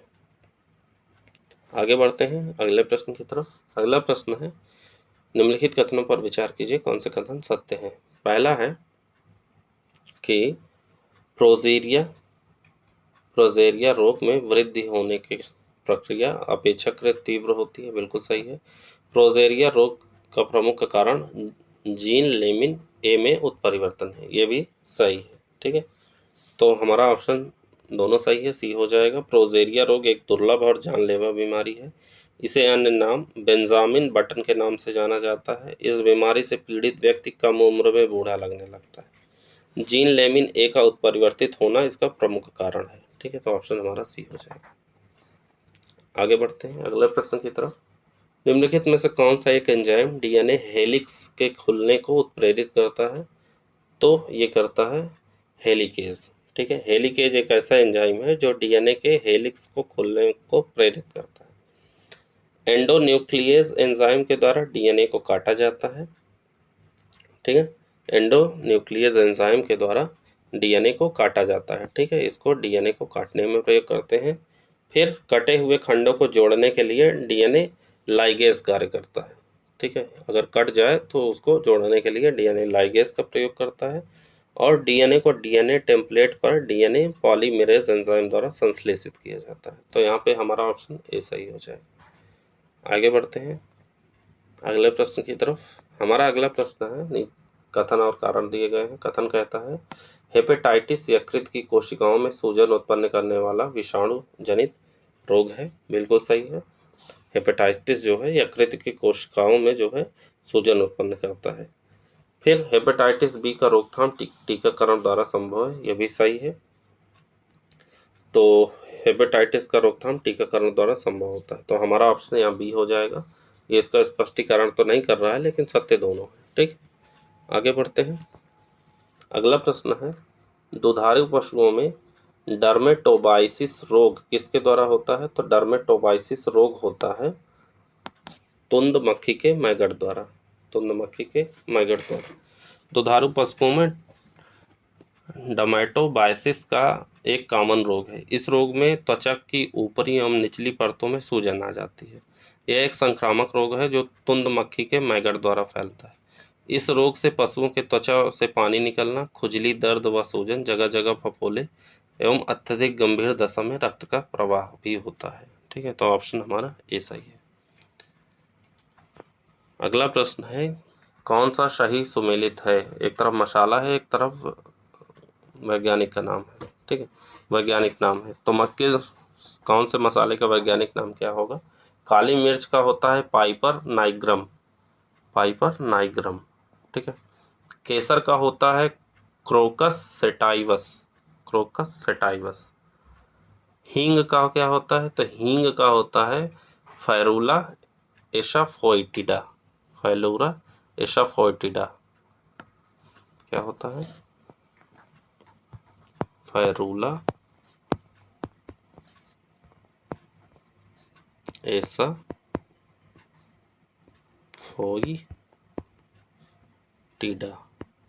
ठीक है, और हल्दी का होता है करक्यूमा लोंगा।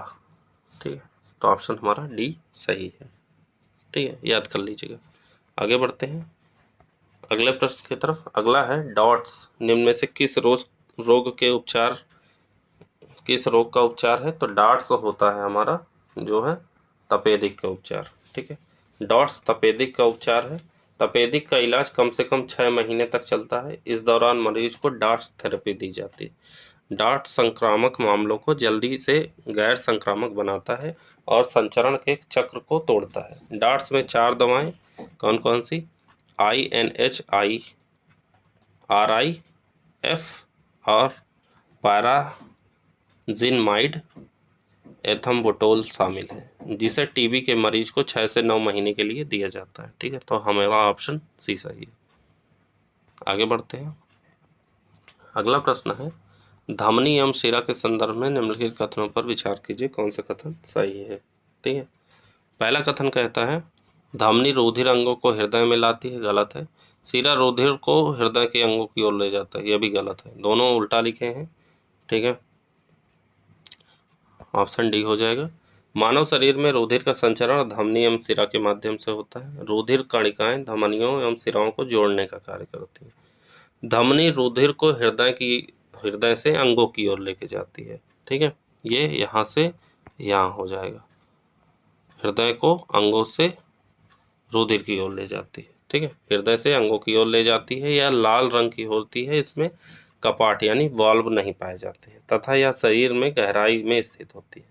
शिराएं जो होती हैं वो रुधिर को अंगों से हृदय में लाती हैं। यह गहरे लाल एवं नीले बैगनी रंग की होती हैं। यह शरीर के ऊपरी सतह में स्थित होती हैं। ठीक है, तो ऑप्शन हमारा यहाँ पे डी हो जाएगा। आगे बढ़ते हैं अगले प्रश्न की तरफ। अगला प्रश्न है निम्नलिखित में से कौन सा पदार्थ शरीर में ऊर्जा उत्पादन हेतु कोशिकीय ईंधन होता है? तो वो होता है कार्बोहाइड्रेट। ठीक है, कार्बन, हाइड्रोजन तथा ऑक्सीजन से बने यौगिक को कार्बोहाइड्रेट कहते हैं।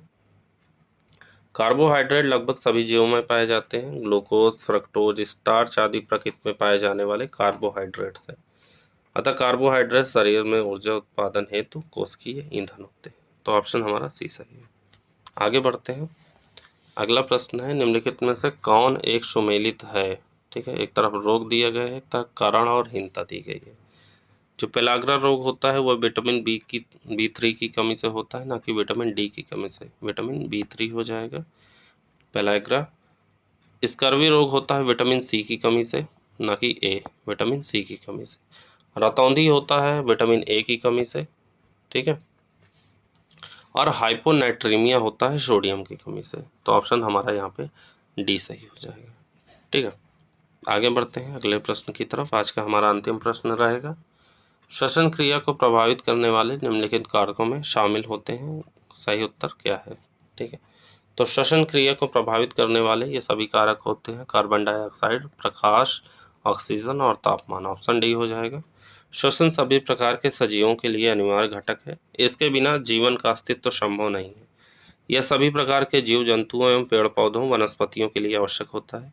श्वसन की क्रिया निम्न कारकों से प्रभावित होती है कार्बन डाइऑक्साइड CO2, प्रकाश, ऑक्सीजन एवं तापमान। ठीक है, तो ऑप्शन हमारा यहाँ पे डी सही हो जाएगा।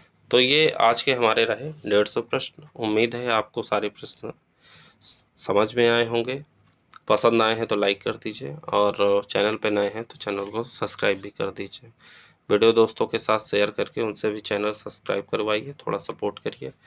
और ये वीडियो 2 बार ज़रूर देखिएगा क्योंकि इससे बहुत सारे प्रश्न हमारे एग्ज़ाम में आने वाले हैं, चाहे आप RO दे रहे हों और चाहे PCS दे रहे हों। ठीक है, तो चलिए आज के सेशन को यहीं रखते हैं, मिलते हैं अगले वीडियो में। तब तक के लिए जय हिंद, जय Bharat, thank you so much.